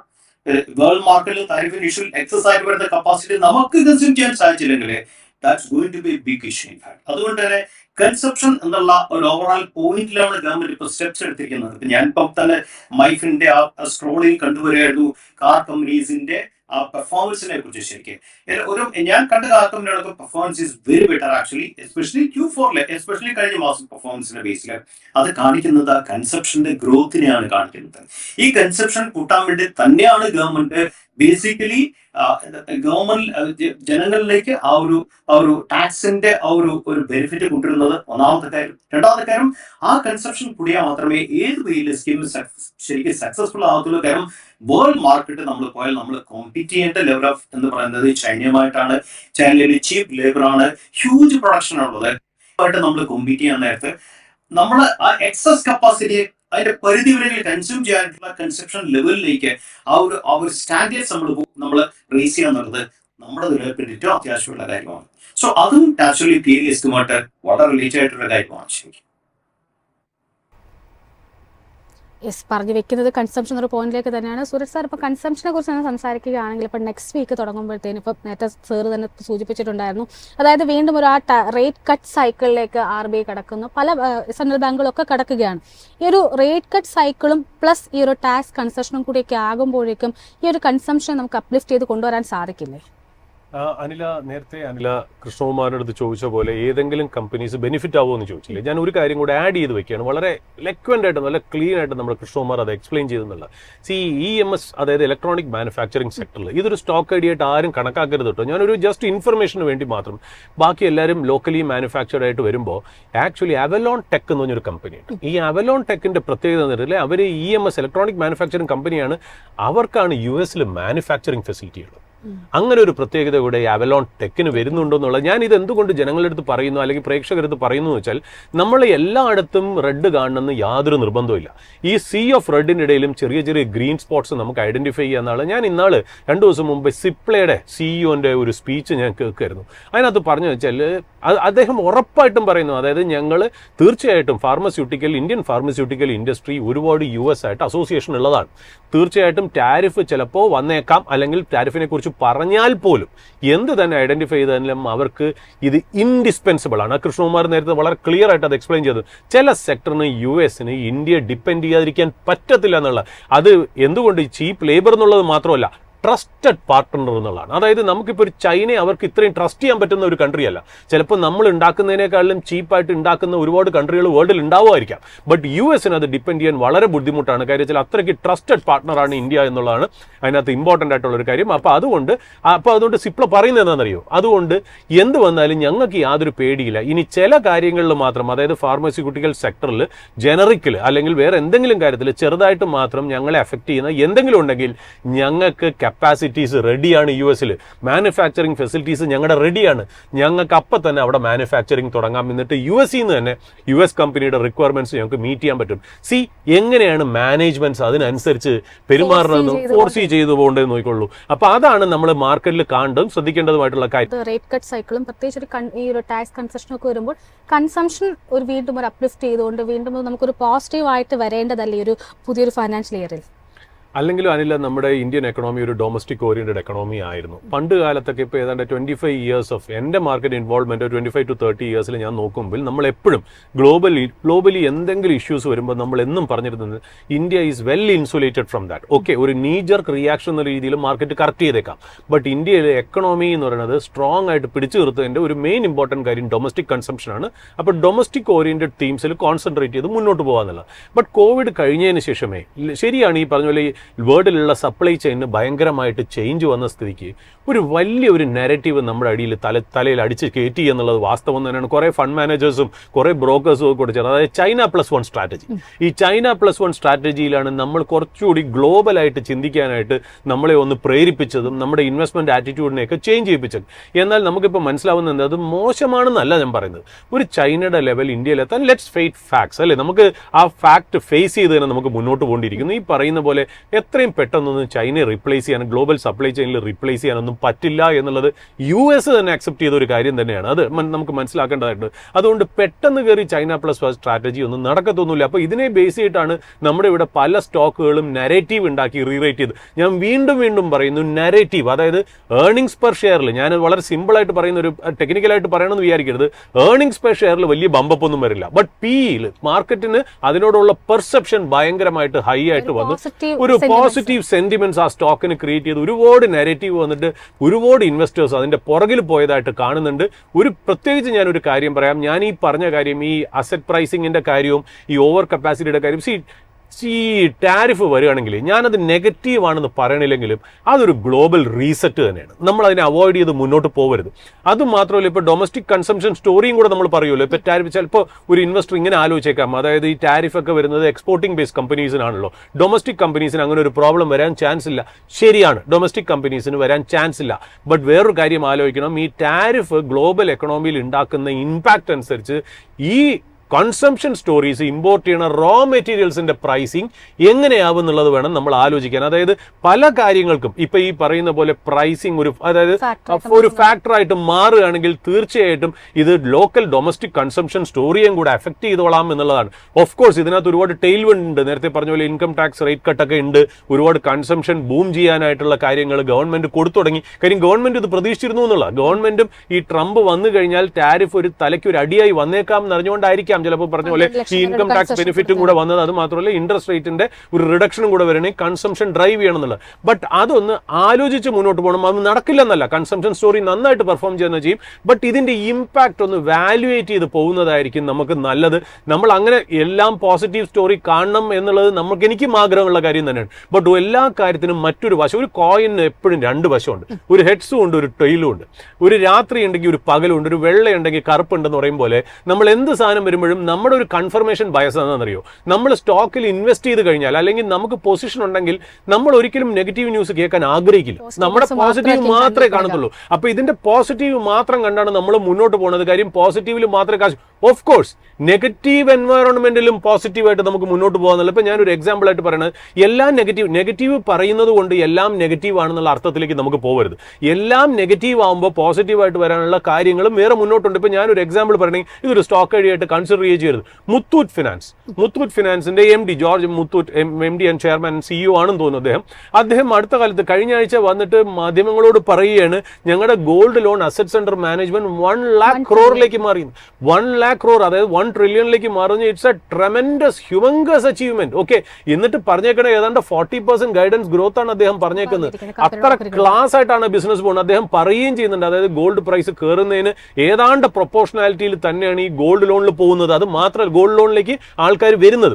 അത് മാത്രമല്ല, മറ്റുള്ള ക്രെഡിറ്റ് ഫെസിലിറ്റീസ് എക്കണോമിയിൽ കുറഞ്ഞു. അതായത് ഒരു പേഴ്സണൽ ലോൺ കിട്ടാനോ അല്ലെങ്കിൽ മറ്റുള്ള ലോൺ കിട്ടാനോ ഉള്ള ചാൻസ്, ഇപ്പൊ നമ്മൾ ക്രെഡിറ്റ് കാർഡിന്റെ ഇഷ്യൂസ് ഒക്കെ നമ്മൾ പറഞ്ഞിരുന്നല്ലോ, അൺസെക്യൂർഡ് ലോൺസ് ഒക്കെ കുറഞ്ഞു വരുന്ന കാലത്തിൽ ഗോൾഡ് ലോൺസിന് ഭയങ്കര ഇമ്പോർട്ടൻസ് ഉണ്ടെന്നാണ് പറയുന്നത്. അത് മാത്രമല്ല, ഗോൾഡ് പ്രൈസസിന്റെ ഏതാണ്ട് 75% ഇവർ ലോൺ കൊടുക്കുള്ളൂ. അപ്പൊ ഗോൾഡിന്റെ വില 100 രൂപയാണെന്ന് വെച്ചോളൂ, ഇവർ കൊടുക്കാൻ പോകുന്നത് 75 രൂപയാണ്.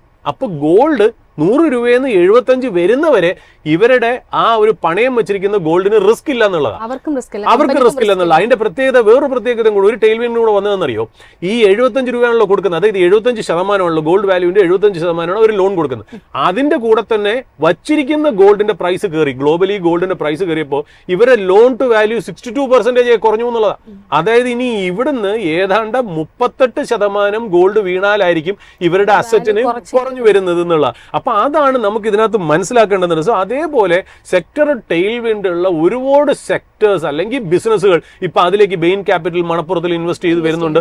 എന്നും മണപ്പുറത്തിന് എപ്പോഴുള്ള പ്രോബ്ലം മുത്തൂറ്റ് ഫിനാൻസ് ആയിട്ട് നോക്കുമ്പോൾ കോർപ്പറേറ്റ് ഗവൺമെന്റിന്റെ ഇഷ്യൂ കാരണം വളരെ എന്താ പറയുക, ഒരു ലോവർ ഇൻട്രിൻസിക് വാല്യൂലാണ് ട്രേഡ് ചെയ്തതുകൊണ്ട് കമ്പാരിറ്റീവ് ബേസിസ് വിത്ത് മുത്തൂറ്റ്. ഇനിയിപ്പോൾ ബെയിൻ ക്യാപിറ്റൽ വന്നതോടുകൂടി അതിനൊരു ഓതന്റിസിറ്റി വരുമോ, ഇനി ഒരു റീറേറ്റിംഗ് വരുമോ, ഇതൊക്കെ നമ്മൾ മാർക്കറ്റിൽ ഉറ്റുനോക്കേണ്ട ഒരു കാര്യം തന്നെയാണ്. അത് മാത്രമല്ല, മുത്തൂറ്റ് ഫിനാൻസിന് അടുത്ത കാലത്ത് ഒരു ഏർണിംഗ്സിന്റെ ഒരു എന്താ പറയുക റേറ്റിംഗിന്റെ അപ്ഗ്രേഡും കൂടെ വന്നിട്ടുണ്ട്. അപ്പൊ ഈ പറയുന്ന പോലെ എല്ലാം നെഗറ്റീവായിട്ട് പറയുന്നു എന്ന് വിചാരിക്കരുത്. ഈ നെഗറ്റീവിനകത്തും പോസിറ്റീവായിട്ടുള്ള ന്യൂസുകളുണ്ട്. പിന്നെ നെഗറ്റീവ് എന്തുകൊണ്ട് പറയണമെന്ന് വെച്ചാൽ അത്രയ്ക്ക് ബ്ലൈൻഡ് ഫോൾഡഡ് ആയിട്ട് പല ഇൻവെസ്റ്റേഴ്സും പല സ്റ്റോക്കിനെ കുറിച്ചും പലരും ഉണ്ടാക്കിയെടുക്കുന്ന, ഇപ്പം ഞാൻ പറയാം, വലിയ വലിയ ഇൻസ്റ്റിറ്റ്യൂഷണൽ ഇൻവെസ്റ്റേഴ്സ് അവരുടെ തലയ്ക്കുള്ള ഷെയർ നാട്ടുകാരുടെ തലയ്ക്ക് വെക്കാൻ വേണ്ടിയിട്ട് നെഗറ്റീവ് ക്രിയേറ്റ് ചെയ്യുന്ന ചരിത്രം വരെ മാർക്കറ്റിലുണ്ട്. നമ്മളിതൊക്കെ അനുഭവിച്ചതാണ് 25-30 കൊല്ലമായിട്ട്. അതുകൊണ്ട് ഇതിനെയൊന്നും വെറുതെ ഒരു ഐ വാഷ് ആയിട്ട് എടുക്കരുത്, വളരെ സീരിയസ് ആയിട്ട് തന്നെ എടുക്കാൻ. വായിക്കണം, കൃഷ്ണകുമാർ പറഞ്ഞ പോലെ വായിക്കണം, ഇമ്പാക്ട് നോക്കണം. അത് മാത്രമല്ല ചാടി കയറി ഇന്ന് ഇൻവെസ്റ്റ് ചെയ്തില്ലെങ്കിൽ നാളെ എനിക്കൊന്നും കിട്ടില്ല, ഈ ഫോമോ ഫിയർ ഓഫ് മിസ്സിംഗ് ഔട്ട് എന്ന് പറയുന്ന സംഭവം മാറ്റിവെച്ച് വളരെ പേഷ്യൻസോടുകൂടി വളരെ റാഷണൽ ആയിട്ട് വളരെ കോമൺ സെൻസിക്കൽ അപ്രോച്ചോടുകൂടി വേണം മാറ്റം കാണാനായിട്ട്. യെസ് സർ, അതിനൊപ്പം തന്നെ ഇപ്പോൾ ലേറ്റസ്റ്റ് ആയിട്ട് വന്നിരിക്കുന്ന മറ്റൊരു അപ്ഡേഷൻ കമ്പനി ന്യൂസിലേക്ക് പോവുകയാണെന്നുണ്ടെങ്കിൽ ITC ഇപ്പോൾ ഒരു പുതിയൊരു ഏറ്റെടുക്കൽ പദ്ധതിയുമായിട്ട് എത്തിയിരിക്കുകയാണ്. ആദിത്യ ബിർള ഗ്രൂപ്പിന്റെ ആദിത്യ ബിർള റിയൽ എസ്റ്റേറ്റ് വിഭാഗത്തിന്റെ കയ്യിൽ നിന്നുള്ള അവരുടെ ഒരു പേപ്പർ ആൻഡ് പൾപ്പ് ബിസിനസ്സാണ് ഏറ്റെടുക്കുന്നത്. സർ, ഇത്തരത്തിലുള്ള ഏറ്റെടുക്കലുകൾ എങ്ങനെയായിരിക്കും അവർ കമ്പനിയുടെ സ്ട്രക്ചറിനെ ബാധിക്കുക? പ്രത്യേകിച്ചും ഒരു FMCG കമ്പനിയാണ്, അവരവിടെ നിന്ന് അവർക്ക് തന്നെ ഉപയോഗമുള്ള ഒരു മറ്റൊരു സെഗ്മെന്റിലേക്കാണ് ഇൻവെസ്റ്റ്മെന്റ് നടത്തുകയും ചെയ്യുന്നത്. എങ്ങനെയായിരിക്കും ഈ ITCയുടെ ഒരു ഏറ്റെടുക്കലിനെ നോക്കിക്കാണുന്നത്? ഈ ITCക്ക് അല്ലെങ്കിലും ഈ പേപ്പർ ആൻഡ് പേപ്പർ റിലേറ്റഡ് സ്റ്റേഷനറിയിൽ ITCക്ക് പണ്ട് മുതലേ എന്നതും ക്ലാസ്മേറ്റ്സ് ഒക്കെ ആണെന്ന് തോന്നുന്നു അവരുടെ ബുക്കൊക്കെ വരുന്നത്. തീർച്ചയായിട്ടും ഇപ്പോൾ അടുത്ത കാലത്ത് വേറൊരു ലിസ്റ്റഡ് കമ്പനിയുണ്ട്, ഡോംസ് ഇന്റർനാഷണൽ. ഡോംസ് ഇന്റർനാഷണലും ഈ എന്താ പറയുക ഈ നോട്ട്ബുക്സും ഇതുമൊക്കെ ഉണ്ടാക്കുന്ന കമ്പനി.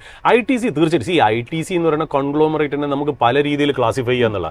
പണ്ട് നമുക്ക് ITC ഹോട്ടൽസ് ഇപ്പം അതിനകത്തില്ല. അപ്പൊ ITC ഒരു ആംഗിളിൽ കൂടെ നോക്കുമ്പോൾ പണ്ട് ഒരു ഹോസ്പിറ്റാലിറ്റി സ്റ്റോക്ക് ആയിരുന്നു. ഇപ്പോൾ ആ ഹോസ്പിറ്റൽ അവർ ഡീമർ ചെയ്ത് ITC ഹോട്ടൽസ് ആയിട്ട് അവർ വേറെ ലിസ്റ്റ് ചെയ്തു. വേറൊരു ആംഗിളിൽ കൂടെ നോക്കുകയാണെങ്കിൽ ITC ഏതാണ്ട് ആഗ്രി സ്റ്റോക്ക് ആയിട്ട് പറഞ്ഞപ്പെടും. പിന്നെ ഒരു ആംഗിളിൽ കൂടെ നോക്കുകയാണെങ്കിൽ ITC ഒരു FMCG സ്റ്റോക്കാണ്.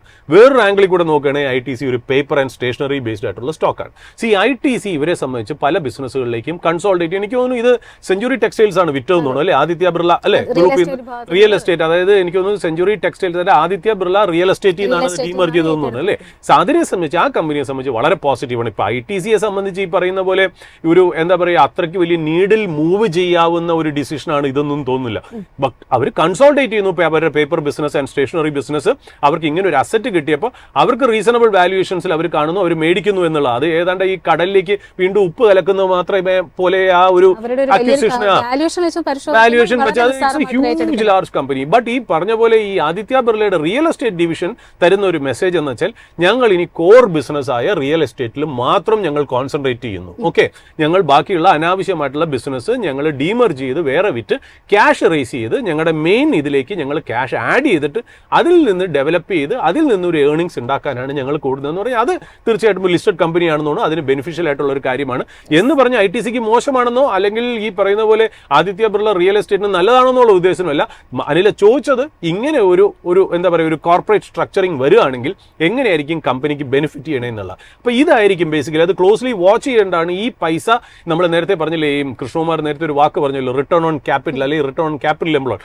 ഈ ക്യാപിറ്റൽ അവർ എങ്ങനെ യൂസ് ചെയ്യണു എന്നുള്ളതും കൂടി നമുക്ക് നോക്കേണ്ടിയിരിക്കുന്നു. ഏത് Aditya Birla real estate company. But ഇതും രണ്ടും നല്ല ബേസിക്കലി ഒരു എന്താ പറയുക ഒരു ഫണ്ടമെന്റലി സ്ട്രോങ് തറവാടി പ്രൊമോട്ടേഴ്സ് ഉള്ള കമ്പനിയാണ്. അതിന്റെ ബാലൻസ് ഷീറ്റിനേക്കാളും മാനേജ്മെന്റ് കേപ്പബിലിറ്റി അല്ലെങ്കിൽ പ്രൊമോട്ടറിന്റെ ആ ഒരു സ്ട്രെങ്ത് അല്ലെങ്കിൽ റിസോഴ്സ്ഫുൾ ആയിട്ടുള്ള ഒരു പ്രൊമോട്ടറാണ്, കോൺഫിഡൻസ് ഉള്ള കമ്പനികളാണ് ഇത് രണ്ടും എന്ന് പറഞ്ഞു വെക്കുന്നത്. കൃഷ്ണകുമാർ സാറിലേക്ക് വരികയാണ്. കൃഷ്ണകുമാർ സാർ, ഇപ്പൊ ഞാൻ സൂചിപ്പിച്ചിട്ടുണ്ടായിരുന്നു ITCയുടെ കേസ് സൂചിപ്പിച്ചിട്ടുണ്ടായിരുന്നു. ഈ ഇത്തരത്തിലുള്ള ഈ ഒരു ITCയിലുള്ള ഈ ഒരു മൂവ്മെന്റിനെ താങ്കൾ എങ്ങനെയാണ് വിലയിരുത്തുന്നത്? പ്രത്യേകിച്ചും ഈ രണ്ട് സ്റ്റോക്സിനെ കുറിച്ചുള്ള താങ്കളുടെ ഒരു വ്യൂ എന്താണ്? ഞാൻ സ്റ്റോക്കിനെ കുറിച്ച് പറയാൻ ഉദ്ദേശിക്കുന്നില്ല, പക്ഷെ ജനറൽ ആയിട്ട് പറയുകയാണെങ്കിൽ ITCക്ക് ഓൾറെഡി പേപ്പർ ഡിവിഷൻ ഉണ്ട്. ITC ഭദ്രാചലം എന്നാണ് അതിന്റെ പേര്. അവർ ബേസിക്കലി സ്പെഷ്യാലിറ്റി പേപ്പറാണ് ഫോക്കസ്ഡ്. ശരിക്കും അവരെ സംബന്ധിച്ച് ഓൾറെഡി അവർ എസ്റ്റാബ്ലിഷ് പ്ലെയർ ആണ് പേപ്പർ ഇൻഡസ്ട്രിയിൽ. അപ്പൊ നാച്ചുറലി അവർ ഈ ഒരു പാർട്ട് അവർക്ക് കിട്ടുകയാണെങ്കിൽ definitely they already in the market. Actually അവർക്ക് അവരായിട്ടുള്ള രീതിയിൽ അവർ ലിവറേജ് ചെയ്യാൻ സാധിക്കുന്ന കാര്യത്തിൽ സംശയം വേണ്ട. കാരണം ദേ ഓൾറെഡി അവർ one of the main player ആണ്. സ്പെഷ്യാലിറ്റി പേപ്പറിൽ അവർക്ക് ഓൾറെഡി ഫാക്ടറി ഉണ്ട് തെലങ്കാനയിൽ. സോ അവരെ സംബന്ധിച്ച് ഒരു പുതിയ അഡീഷൻ ആയിട്ട് കൂട്ടേണ്ട കാര്യമില്ല. അവരുടെ എക്സ്റ്റൻഷൻ ഓഫ് ബിസിനസ് തീർച്ചയായും കൂട്ടാൻ സാധ്യതയുള്ള ഒരു ഇൻഡസ്ട്രി തന്നെയാണ് അവരെ സംബന്ധിച്ച്. യെസ് സർ, അതിനോടൊപ്പം തന്നെ വോഡാഫോണുമായി ബന്ധപ്പെട്ടുള്ള അപ്ഡേഷനിലേക്കാണ് വരുന്നത്. വോഡാഫോൺ ഓഹരികൾ ഇന്നിപ്പോൾ വലിയൊരു മൂവ്മെന്റ് ആണ് നമുക്ക് കാണാൻ സാധിച്ചിരിക്കുന്നത്. പല ബ്രോക്കറേജസിന്റെ അപ്സൈഡ് പൊട്ടൻഷ്യൽ കൂടി ഓഹരികൾക്ക് കാണുന്നുണ്ട്. സൂരജ് സാറിലേക്കാണ് വരുന്നത്. സൂരജ് സാർ, ഈ വോഡാഫോൺ ഓഹരികൾ ഓൾറെഡി നമ്മൾ കഴിഞ്ഞൊരു വീക്കിൽ ഡിസ്കസ് ചെയ്തിട്ടുണ്ട്. അതായത് വിലയിൽ വീഴാൻ പാടില്ല എന്ന് പറഞ്ഞ് തന്നെ നമ്മൾ ഡിസ്കസ് ചെയ്തിട്ടുണ്ടായിരുന്നു. ഏതായാലും വോഡാഫോൺ ഓഹരികളെ സംബന്ധിച്ച് വോഡാഫോൺ കമ്പനിയുടെ ഒരു മൂവ്മെന്റിനെ താങ്കൾ എങ്ങനെയാണ് നോക്കിക്കാണുന്നത്? ഇന്ന് എനിക്ക് തോന്നുന്നു വോഡാഫോൺ അപ്പർ സർക്യൂട്ട് ആണെന്ന് തോന്നുന്നു, 10% അപ്പ് ആണെന്ന് തോന്നുന്നു അല്ലേ? അതിപ്പോൾ നമുക്ക് വന്ന ന്യൂസ് എന്ന് വെച്ചാൽ ഏതായാലും ഒരു സ്പെക്ട്രം ഡ്യൂസ് ഉണ്ടല്ലോ, ഗവൺമെന്റിന് കൊടുക്കാനുള്ള ഡ്യൂസ് ഏതാണ്ട് 36,950 കോടി, എന്തെങ്കിലും 37,000 കോടിക്ക് അടുത്താണെന്ന് തോന്നുന്നു. അത്രയും മാത്രം ഗവൺമെന്റ് അത് ഫോർഗോ ചെയ്തിട്ട് അതിനെ ഇക്വിറ്റി ആയിട്ട് കൺവേർട്ട് ചെയ്യണമെന്നുള്ള. അത് കൺവേർട്ട് ചെയ്യുമ്പോൾ ഏതാണ്ട് എനിക്ക് തോന്നുന്നു 22% ഏതാണ്ട് 48% ആയി ഗവൺമെന്റിന്റെ സ്റ്റേക്ക് ഇൻക്രീസ് ചെയ്യണു. ആ ഇൻക്രീസ് ചെയ്യണതിന്റെ പ്രത്യേകത എത്രയ്ക്കാണ് ഷെയർ ഇഷ്യൂ ചെയ്യണമെന്ന് അറിയാം. അതായത് ഈ ഡെപ്റ്റ് മാറ്റി ഇക്വിറ്റി ആക്കുന്നല്ലോ, ആ ഡെപ്റ്റ് കൊടുക്കാനുള്ള കടം മാറ്റി കമ്പനിയുടെ ഗവൺമെന്റ് സ്റ്റേക്ക് ആയിട്ട് കൺവേർട്ട് ചെയ്തെടുക്കുന്നു വോഡാഫോണിൽ. അത് ഏതാണ്ട് 10 രൂപയ്ക്കാണ് ചെയ്യുന്നത്. അപ്പോൾ മാർക്കറ്റ് ക്ലോസ് എനിക്ക് തോന്നുന്നു 6 രൂപ 75 പൈസ എങ്ങാണ്ടായിരുന്നു തോന്നുന്നു കഴിഞ്ഞ വെള്ളിയാഴ്ച ക്ലോസ് ചെയ്ത്. അപ്പോൾ ആ 10 രൂപയ്ക്കാണ് ഗവൺമെന്റ് കൺവേർട്ട് ചെയ്യണമെന്ന് പറഞ്ഞതുകൊണ്ടായിരിക്കണം ഇന്ന് 10% സ്റ്റോക്ക് സർക്യൂട്ട് ആയത്. ഏതാണ്ട് 40% ഡിസ്കൗണ്ടിൽ കിടക്കുന്നു എന്നുള്ള കാരണം കൊണ്ടായിരിക്കാം. പക്ഷെ ഒരു കാര്യം കൂടെ നമ്മൾ ശ്രദ്ധിക്കേണ്ടതായിട്ടിരിക്കുന്നു, നല്ല കാര്യം. ഇനിയിപ്പോൾ വോഡാഫോണിനെ സംബന്ധിച്ച് എനിക്ക് തോന്നുന്നു ഇതും കൂടി കഴിഞ്ഞ വോഡാഫോണിന് എനിക്ക് തോന്നുന്നു ഒരു 2 ലക്ഷം 2 lakh crore തന്നെ എങ്ങാണ്ട് ടോട്ടൽ ഡെപ്റ്റ് ഉണ്ടായിരുന്ന ഒരു കമ്പനിയാണ്. നമ്മൾ കഴിഞ്ഞ ആഴ്ചകളിൽ നമ്മൾ ഇത് പറഞ്ഞു. ഏതായാലും ഇത് 40,000 രൂപയുടെയോ അത് എനിക്ക് തോന്നുന്നു 42,000 കോടി രൂപയാണ് ഇതുകൊണ്ട് വോഡാഫോൺ സേവ് ചെയ്യണം. കാര്യം ഗവൺമെന്റിന് കൊടുക്കാണ് 36,000 തൊട്ട് 40,000 എങ്ങാണ്ടാണ്, 42,000 ആണെന്നാണ് എൻ്റെ വിശ്വാസം. അത്രത്തോളമാണ് ഗവൺമെന്റ് ഇക്വിറ്റി ആയിട്ട് കൺവേർട്ട് ചെയ്യണം, അവരുടെ കടത്തിനെ ഇക്വിറ്റി ആയിട്ട് കൺവേർട്ട് ചെയ്യണം.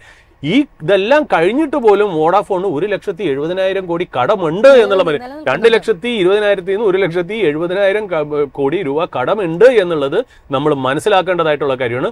പിന്നെ ഗവൺമെന്റ് എന്താണ്ട് മാർക്കറ്റ് വാല്യൂ എന്താണ്ട് 6.7 6.8 എങ്ങാണ്ടായിരുന്നു ഫ്രൈഡേ ക്ലോസിംഗ്. 6 രൂപ 75 പൈസ 80 പൈസ എനിക്ക് ഓർമ്മ വരുന്നില്ല, അങ്ങനെയൊക്കെ ആയിരിക്കണം നമ്മൾ സ്ഥിരം ശ്രദ്ധിക്കുന്നത്. 6 രൂപ 8 പൈസ ആയിരുന്നു. അവിടെ നിന്ന് ഏതാണ്ട് എന്തിനാണ് 10 രൂപയ്ക്ക് പ്ലേസ്മെന്റ് എടുത്തതെന്നുള്ളതിന് ബേസിക്കലി 2 കാരണങ്ങളാണ് ഞാൻ കാണുന്നത്. ഒന്ന്, എനിക്ക് തോന്നുന്നു ഈ കമ്പനി ലോ അനുസരിച്ച് ഫേസ് വാല്യൂന് താഴെ പ്ലേസ്മെന്റ് വരാൻ പാടില്ല. ഇപ്പോൾ ഫേസ് വാല്യൂ 10 ആണെങ്കിൽ അതിന്റെ താഴെ ഒരു പ്ലേസ്മെന്റ് വരാൻ ചാൻസ് ഇല്ലാത്തതുകൊണ്ടായിരിക്കാം ഗവൺമെന്റ് 10 എന്ന് പറയുന്ന രണ്ടാമത്. എനിക്ക് പക്ഷേ ഞാൻ നോക്കുമ്പോൾ വേറൊരു ആംഗിളിൽ കൂടെയും കാണുന്നുണ്ട്. അതായത് the moment the government takes it at 6.9 rupees അല്ലെങ്കിൽ 7 rupees വരികയാണെങ്കിൽ ഗവൺമെന്റിന് വോഡാഫോണിലെ സ്റ്റേക്ക് 50% മുകളിലാണ്. ഗവൺമെന്റ് കമ്പനിയായിട്ട് അതൊരു PSU കമ്പനിയായി മാറും. അത് ഗവൺമെന്റിന് ആവശ്യമുണ്ടെന്ന് എനിക്ക് തോന്നുന്നില്ല. കാര്യം അങ്ങനെയാണെങ്കിൽ PSUവിന്റെ ഡിസ്കൗണ്ടിങ് ആണ് അതിനകത്ത് വരാൻ പോകുന്നത് എന്നുള്ളതാണ്. അപ്പോൾ ഈ പറയുന്ന പോലെ 2-3 ഫാക്ടേഴ്സ് വോഡാഫോണിനെ തീർച്ചയായിട്ടും അത് ഇമ്പാക്ട് ചെയ്യുന്നതാണ്. അത് കൂടുതൽ വാച്ച് ചെയ്യേണ്ടിയിരിക്കുന്നു. ഗവൺമെന്റ് സോഴ്സസിൽ നിന്ന് വരുന്ന ഇന്റർവ്യൂസും അവരുടെ നിന്ന് വരുന്ന അപ്ഡേറ്റ്സും നമുക്ക് കാര്യമായിട്ട് നോക്കേണ്ടിയിരിക്കുന്നു. എന്തുകൊണ്ടാണ് 6.8 ഉള്ളപ്പോൾ 10 കൺവേർട്ട് ചെയ്ത്? ഒന്ന്, ഈ കമ്പനിയിലോ നമ്മൾ പറഞ്ഞ പോലെ തന്നെ ആയിരിക്കാം. 2, ഗവൺമെന്റും ഈ പറഞ്ഞ പോലെ 50% മുകളിലേക്ക് പോയി ഒരു PSU കമ്പനിയായി ഒരു ഡെപ്റ്റ് റിട്ടേൺ ആയിട്ടുള്ള ഒരു കമ്പനി എടുക്കാന്ന് പറഞ്ഞാൽ വേണമെങ്കിൽ ഒരു പാർലമെന്റിൽ ഒരു പൊളിറ്റിക്കൽ ഇഷ്യൂ വരെ ആയേക്കാം. അതുകൊണ്ടാണെന്ന് തോന്നുന്നു ഗവൺമെന്റ് അതിനൊരു ഇൻവെസ്റ്റ്മെന്റ് ആയിട്ട്, അതായത് 50% താഴെ നിർത്തുകയാണെങ്കിൽ സ്ട്രാറ്റജിക് ഇൻവെസ്റ്റ്മെന്റ് ആയിട്ടാണ് അതിനെ കൺസിഡർ ചെയ്യുക. അത് നിർത്തിയിരിക്കുന്നതെന്ന് തോന്നുന്നു. അതുകൊണ്ട് ഈ 2 കാരണത്താലായിരിക്കാം ഈ പറഞ്ഞ പോലെ 10 ഫിഗർ വന്നത്. തീർച്ചയായിട്ടും ഇൻവെസ്റ്റേഴ്സ് അതിനെ സൂക്ഷിച്ചു വേണം ഡീൽ ചെയ്യാൻ, കോംപ്ലൈസൻസിയോടുകൂടി കാണരുത്. ഇന്ന് സ്റ്റോക്ക് അപ്പർ സർക്യൂട്ടാണ്, സന്തോഷം. ഒരുപാട് പേർക്ക് എക്സിറ്റ് കിട്ടാനുണ്ട് എന്നുള്ളതും കൂടെ നമ്മൾ പറഞ്ഞു വെക്കേണ്ടിയിരിക്കുന്നു. സർ, ഏതായാലും ഇന്നത്തെ മാർക്കറ്റിൽ താങ്കളുടെ ഫോക്കസിലേക്ക് എത്തി മറ്റെന്തെങ്കിലും ഒരു ഇൻട്രസ്റ്റിംഗ് ഫാക്ട്സ് ആയിട്ടുണ്ടോ? ഇതിനകത്ത് എനിക്ക് വളരെ ഇൻട്രസ്റ്റിംഗ് ആയിട്ട് തോന്നിയത് ഇപ്പോൾ മാർക്കറ്റിൽ സ്റ്റോക്കുകളെ കുറിച്ചും നമ്മൾ പ്രത്യേകിച്ച് പറയാതിരിക്കുന്നതാണെന്നല്ല. കാര്യം മാർക്കറ്റിൽ ഈ ടാരിഫ് എന്ന് പറയുന്ന ഒരു കാര്യം കഴിഞ്ഞു പോട്ടെ എന്നുള്ളതാണ്. കാര്യം അതിന് വരുന്ന ഇമ്പാക്റ്റ് എന്ന കാര്യം വെച്ചാൽ ഇതിനകത്ത് ഈ ട്രംപിനെ പോലത്തെ ഒരു ഇൻഡിവിജ്വലിൻ്റെ ഒരു പ്രോബ്ലം എന്ന് വെച്ചാൽ, ഞാൻ പറഞ്ഞില്ലേ, ഈ നേരിട്ടുള്ള ടാരിഫിനേക്കാളും നമ്മളെ എഫക്റ്റ് ചെയ്യാൻ പോകുന്നത് ഈ റഷ്യയുടെ ഇന്ന് ക്രൂഡ് മേടിക്കുന്ന കൺട്രികൾക്ക് സെക്കൻഡറി ടാരിഫ്. അത്തരത്തിലുള്ള അത് മാത്രമല്ല, ചൈനീസ് ഷിപ്പ് യൂസ് ചെയ്യുന്ന എക്കണോമികൾക്ക്, ചൈനീസ് ബിൽറ്റ് ഷിപ്പോ അല്ലെങ്കിൽ ചൈനയ്ക്ക് ഓർഡർ കൊടുത്ത കമ്പനികൾക്കോ കൊടുക്കുന്ന ആ ഒരു ഫൈൻ അല്ലെങ്കിൽ ടാരിഫ്, ഇതൊക്കെ വളരെ എന്താ പറയാ, എനിക്ക് എന്റെ കോംപ്രിഹെൻഷനിൽ അണ്ടർസ്റ്റാൻഡ് ചെയ്യാൻ പറ്റാത്ത കാര്യങ്ങളാണ്. നേരിട്ടുള്ള ടാരിഫുകൾ നമുക്ക് മനസ്സിലാക്കാം. കാര്യം ഇന്ത്യ മാത്രമല്ല എല്ലാ കൺട്രിക്കും ബ്ലാങ്കറ്റ് ആയിട്ട് വരുന്ന ഒരു കാര്യം തന്നെയാണ്. അതിനനുസരിച്ച് ട്രേഡ് അതിനനുസരിച്ച് ബാലൻസ് ചെയ്യും, ഈവൻ ഔട്ട് ചെയ്തു പോകും, അല്ലെങ്കിൽ സപ്ലൈ ചെയിൻ അതിനനുസരിച്ച് റീപൊസിഷൻ ചെയ്യുന്നുള്ള. ബട്ട് ഇതേപോലത്തെ കാര്യങ്ങളൊക്കെ വരികയാണെങ്കിൽ തീർച്ചയായിട്ടും അതപ്പോൾ അതുകൊണ്ട് ഒരു April 2 എന്ന് പറയുന്നത് ക്രൂഷ്യൽ ആയിട്ടുള്ളൊരു ഡേറ്റ് തന്നെയാണ് എന്നെ വ്യക്തിപരമായിട്ട് സംബന്ധിച്ചിടത്തോളം. അത് മാർക്കറ്റിനെ പേടിച്ചിട്ടോ കറക്റ്റ് ചെയ്യുന്നോ അല്ലെങ്കിൽ ഇതൊന്നും ബേസ് ചെയ്തിട്ടല്ല. ബട്ട് ഒരു ക്ലാരിറ്റി വരണം, എവിടെയാണ് ഇനി മാർക്കറ്റിന് അൺസർട്ടനിറ്റി ഒട്ടും ഇഷ്ടമല്ല. അപ്പോൾ അതുകൊണ്ട് ഈ ആർട്ടിഫിഷ്യൽ ആയിട്ടുള്ള മാർക്കറ്റ് കയറി നിൽക്കുന്നതൊന്നും ഞാൻ ഈ സമയത്ത് നോക്കുന്നില്ല. മാർക്കറ്റിൽ തീർച്ചയായിട്ടും മാർക്കറ്റിൽ നിന്ന് പല കാര്യങ്ങളിൽ ഞാൻ ബൗണ്ട് ചെയ്തൊന്ന് 2 സ്റ്റെപ്പ് ബാക്ക് ഔട്ട് എടുത്തിട്ടാണ് എന്ന് പറഞ്ഞാൽ ഞാൻ എൻ്റെ വ്യക്തിപരമായുള്ള ഇൻവെസ്റ്റ്മെന്റിൽ ഞാൻ ക്യാഷിൽ പോയി എന്നല്ല അതിൻ്റെ അർത്ഥം. വളരെ സൂക്ഷിച്ച് ഞാൻ ഇതിനെ ട്രീറ്റ് ചെയ്യുന്നു, ഡീൽ ചെയ്യുന്നു എന്നുള്ളത് മാത്രമാണ്. ഞാൻ ഇതിനകത്ത് പ്രത്യേകതയായിട്ട് കാണാം സ്റ്റോക്കിനെക്കാട്ടിലും അടുത്ത കാലത്ത് ഉദയ് കോട്ടക് എന്ന് പറയുന്നത് ഇന്ത്യൻ ഫിനാൻഷ്യൽ സിസ്റ്റത്തിന്റെ ഒരു വളരെ വെറ്ററൻ ആയിട്ടുള്ള ഒരു പ്ലെയർ ആണ്. അദ്ദേഹത്തിന് നമുക്കറിയാലോ, ഈ പറയുന്ന പോലെ അദ്ദേഹത്തിന് ബാങ്കിങ് ഉണ്ട്, NBFC ഉണ്ട്, അല്ലെങ്കിൽ അദ്ദേഹത്തിന് സെക്യൂരിറ്റീസ് ക്യാപിറ്റൽ മാർക്കറ്റ് ഡിവിഷൻ ഉണ്ട്, കോട്ടക് ബ്രാൻഡ് എല്ലാം ഒരു ഗ്യാമ ഓഫ് ഫിനാൻഷ്യൽ സർവീസ്. അദ്ദേഹം പറഞ്ഞൊരു കാര്യമുണ്ട്, അതായത് ബാങ്കിങ്ങിന്റെ ബിസിനസ് മോഡലിനെ തന്നെ ചലഞ്ച് ചെയ്യുന്ന രീതിയിലാണ് കാര്യങ്ങൾ പോകുന്നത്. അദ്ദേഹം പറയുന്നതെന്ന് വെച്ചാൽ ബാങ്ക് ഡെപ്പോസിറ്റ് ജനങ്ങളുടെ നിന്ന് എടുക്കുന്നത് 8%. അതിന്റെ കൂടെ CRRും SLRും ഒക്കെ കൂടെ ആക്ട് ചെയ്ത് ഈ മാർജിനൽ എക്സ്പെൻസ് കൂടെ വെക്കുമ്പോൾ ഏതാണ്ട് 9% ആവും. ഏതാണ്ട് ബാങ്കിൽ നിന്ന് ഡെപ്പോസിറ്റിന്റെ ആക്ച്വൽ കോസ്റ്റ് എന്ന് പറയുന്നത്. എന്നിട്ട് ബാങ്ക് ലോൺ കൊടുക്കുന്നത് 8.5 എന്നാണ്. അതായത് ഈ 9% ജനങ്ങളുടെ നിന്ന് മേടിച്ചിട്ട് കുറവ് റേറ്റായ 8.5% ലോൺ ഇഷ്യൂ ചെയ്യണേന്നുള്ളത്.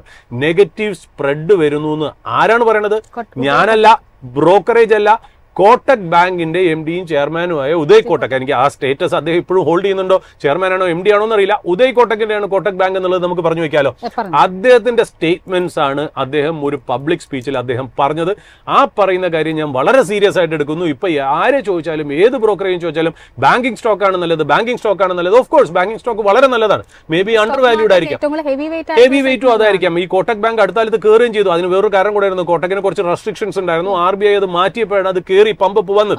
ബട്ട് എല്ലാ കാര്യങ്ങളും നിങ്ങൾ ഒരു നെഗറ്റീവായിട്ട് നിങ്ങൾ എടുക്കാതെ അതിന്റെ സത്യാവസ്ഥ മനസ്സിലാക്കി അതിന്റെ നെഗറ്റീവ് ന്യൂസും കൂടെ വായിക്കാൻ ശ്രമിക്കുക. അതെന്താണ് ആ സെക്ടറിനും സ്റ്റോക്കിനും ഇമ്പാക്ട് ചെയ്യുന്നത് എന്നുള്ളതിനെ കുറിച്ച് നിങ്ങൾ മൈൻഡ്ഫുൾ ആയിരിക്കണം, അറിവുണ്ടായിരിക്കണം. എന്നിട്ട് നിങ്ങൾ ഡിസിഷൻ എടുക്കാനേ ഈ ഫിനാൻഷ്യൽ ന്യൂ ഇയറിൽ ഞങ്ങൾക്ക് തരാവുന്ന ഒരു മെസ്സേജ്. കാര്യം ഞങ്ങളെ സംബന്ധിച്ച് നിങ്ങൾ നന്നായിരിക്കണം എന്നാണ് ഞങ്ങൾ എന്നും ആഗ്രഹിക്കുന്നത്. അല്ലാണ്ട് ഏത് മാർക്കറ്റ് നെഗറ്റീവിനെയും നിങ്ങളുടെ മുന്നിലിട്ട് എപ്പോഴും ഓപ്റ്റിമിസം മാത്രം തരിക എന്നുള്ളതല്ല. ഞങ്ങൾ ഓപ്റ്റിമിസവും തരുന്നില്ല, പെസിമിസവും തരുന്നില്ല. ഞങ്ങൾ വളരെ ബാലൻസ്ഡ് ആയിട്ടുള്ള വ്യൂ ആണ് നിങ്ങളിലേക്ക് എത്തിക്കുന്നത്. കൃഷ്ണകുമാർ സാറിലേക്ക് അവസാനമായിട്ട് വരികയാണ്. സൂരജ് പറഞ്ഞ 100% യോജിക്കുന്നു. കാര്യം എന്താണെന്ന് വെച്ചാൽ ബാങ്കുകളുടെ ഫിനാൻസ് മാർജിൻ എടുത്താല് പല ബാങ്കുകളും സോ കോൾഡ് ബിഗ് ബാങ്ക്സിന്റെ പലതും മൈനസ് ആണ്. That means banking is in loss. പിന്നെ എവിടെ നിന്നാണ് ഈ കമ്പനി ഈ ബാങ്കുകൾ ലാഭം ഉണ്ടാക്കുന്നത്? അവർ മ്യൂച്വൽ ഫണ്ട് വിറ്റ്, സ്വർണം വിറ്റ്, അത് വിറ്റ് ഇതുവരെയൊക്കെ കാശ് ഉണ്ടാക്കുന്നത്. അത് ഒന്നാമത്തെ കാര്യം. രണ്ടാമത്തെ കാര്യം, ഒരു കൺക്ലൂഷൻ ആയിട്ട് ഞാൻ പറയുന്നത്, സൂരജ് പറഞ്ഞ രണ്ടാമത്തെ പോയിന്റ് തന്നെ ഞാൻ പറയുന്നത്, ഈ ആഴ്ച ഗ്ലോബൽ മാർക്കറ്റ് സംബന്ധിച്ച് വളരെ ക്രിട്ടിക്കലാണ്. Because of 4 things. ഒന്നാമത്തെ കാര്യം, നാളത്തെ ട്രംപിന്റെ താരിഫിന്റെ ഇഷ്യൂ.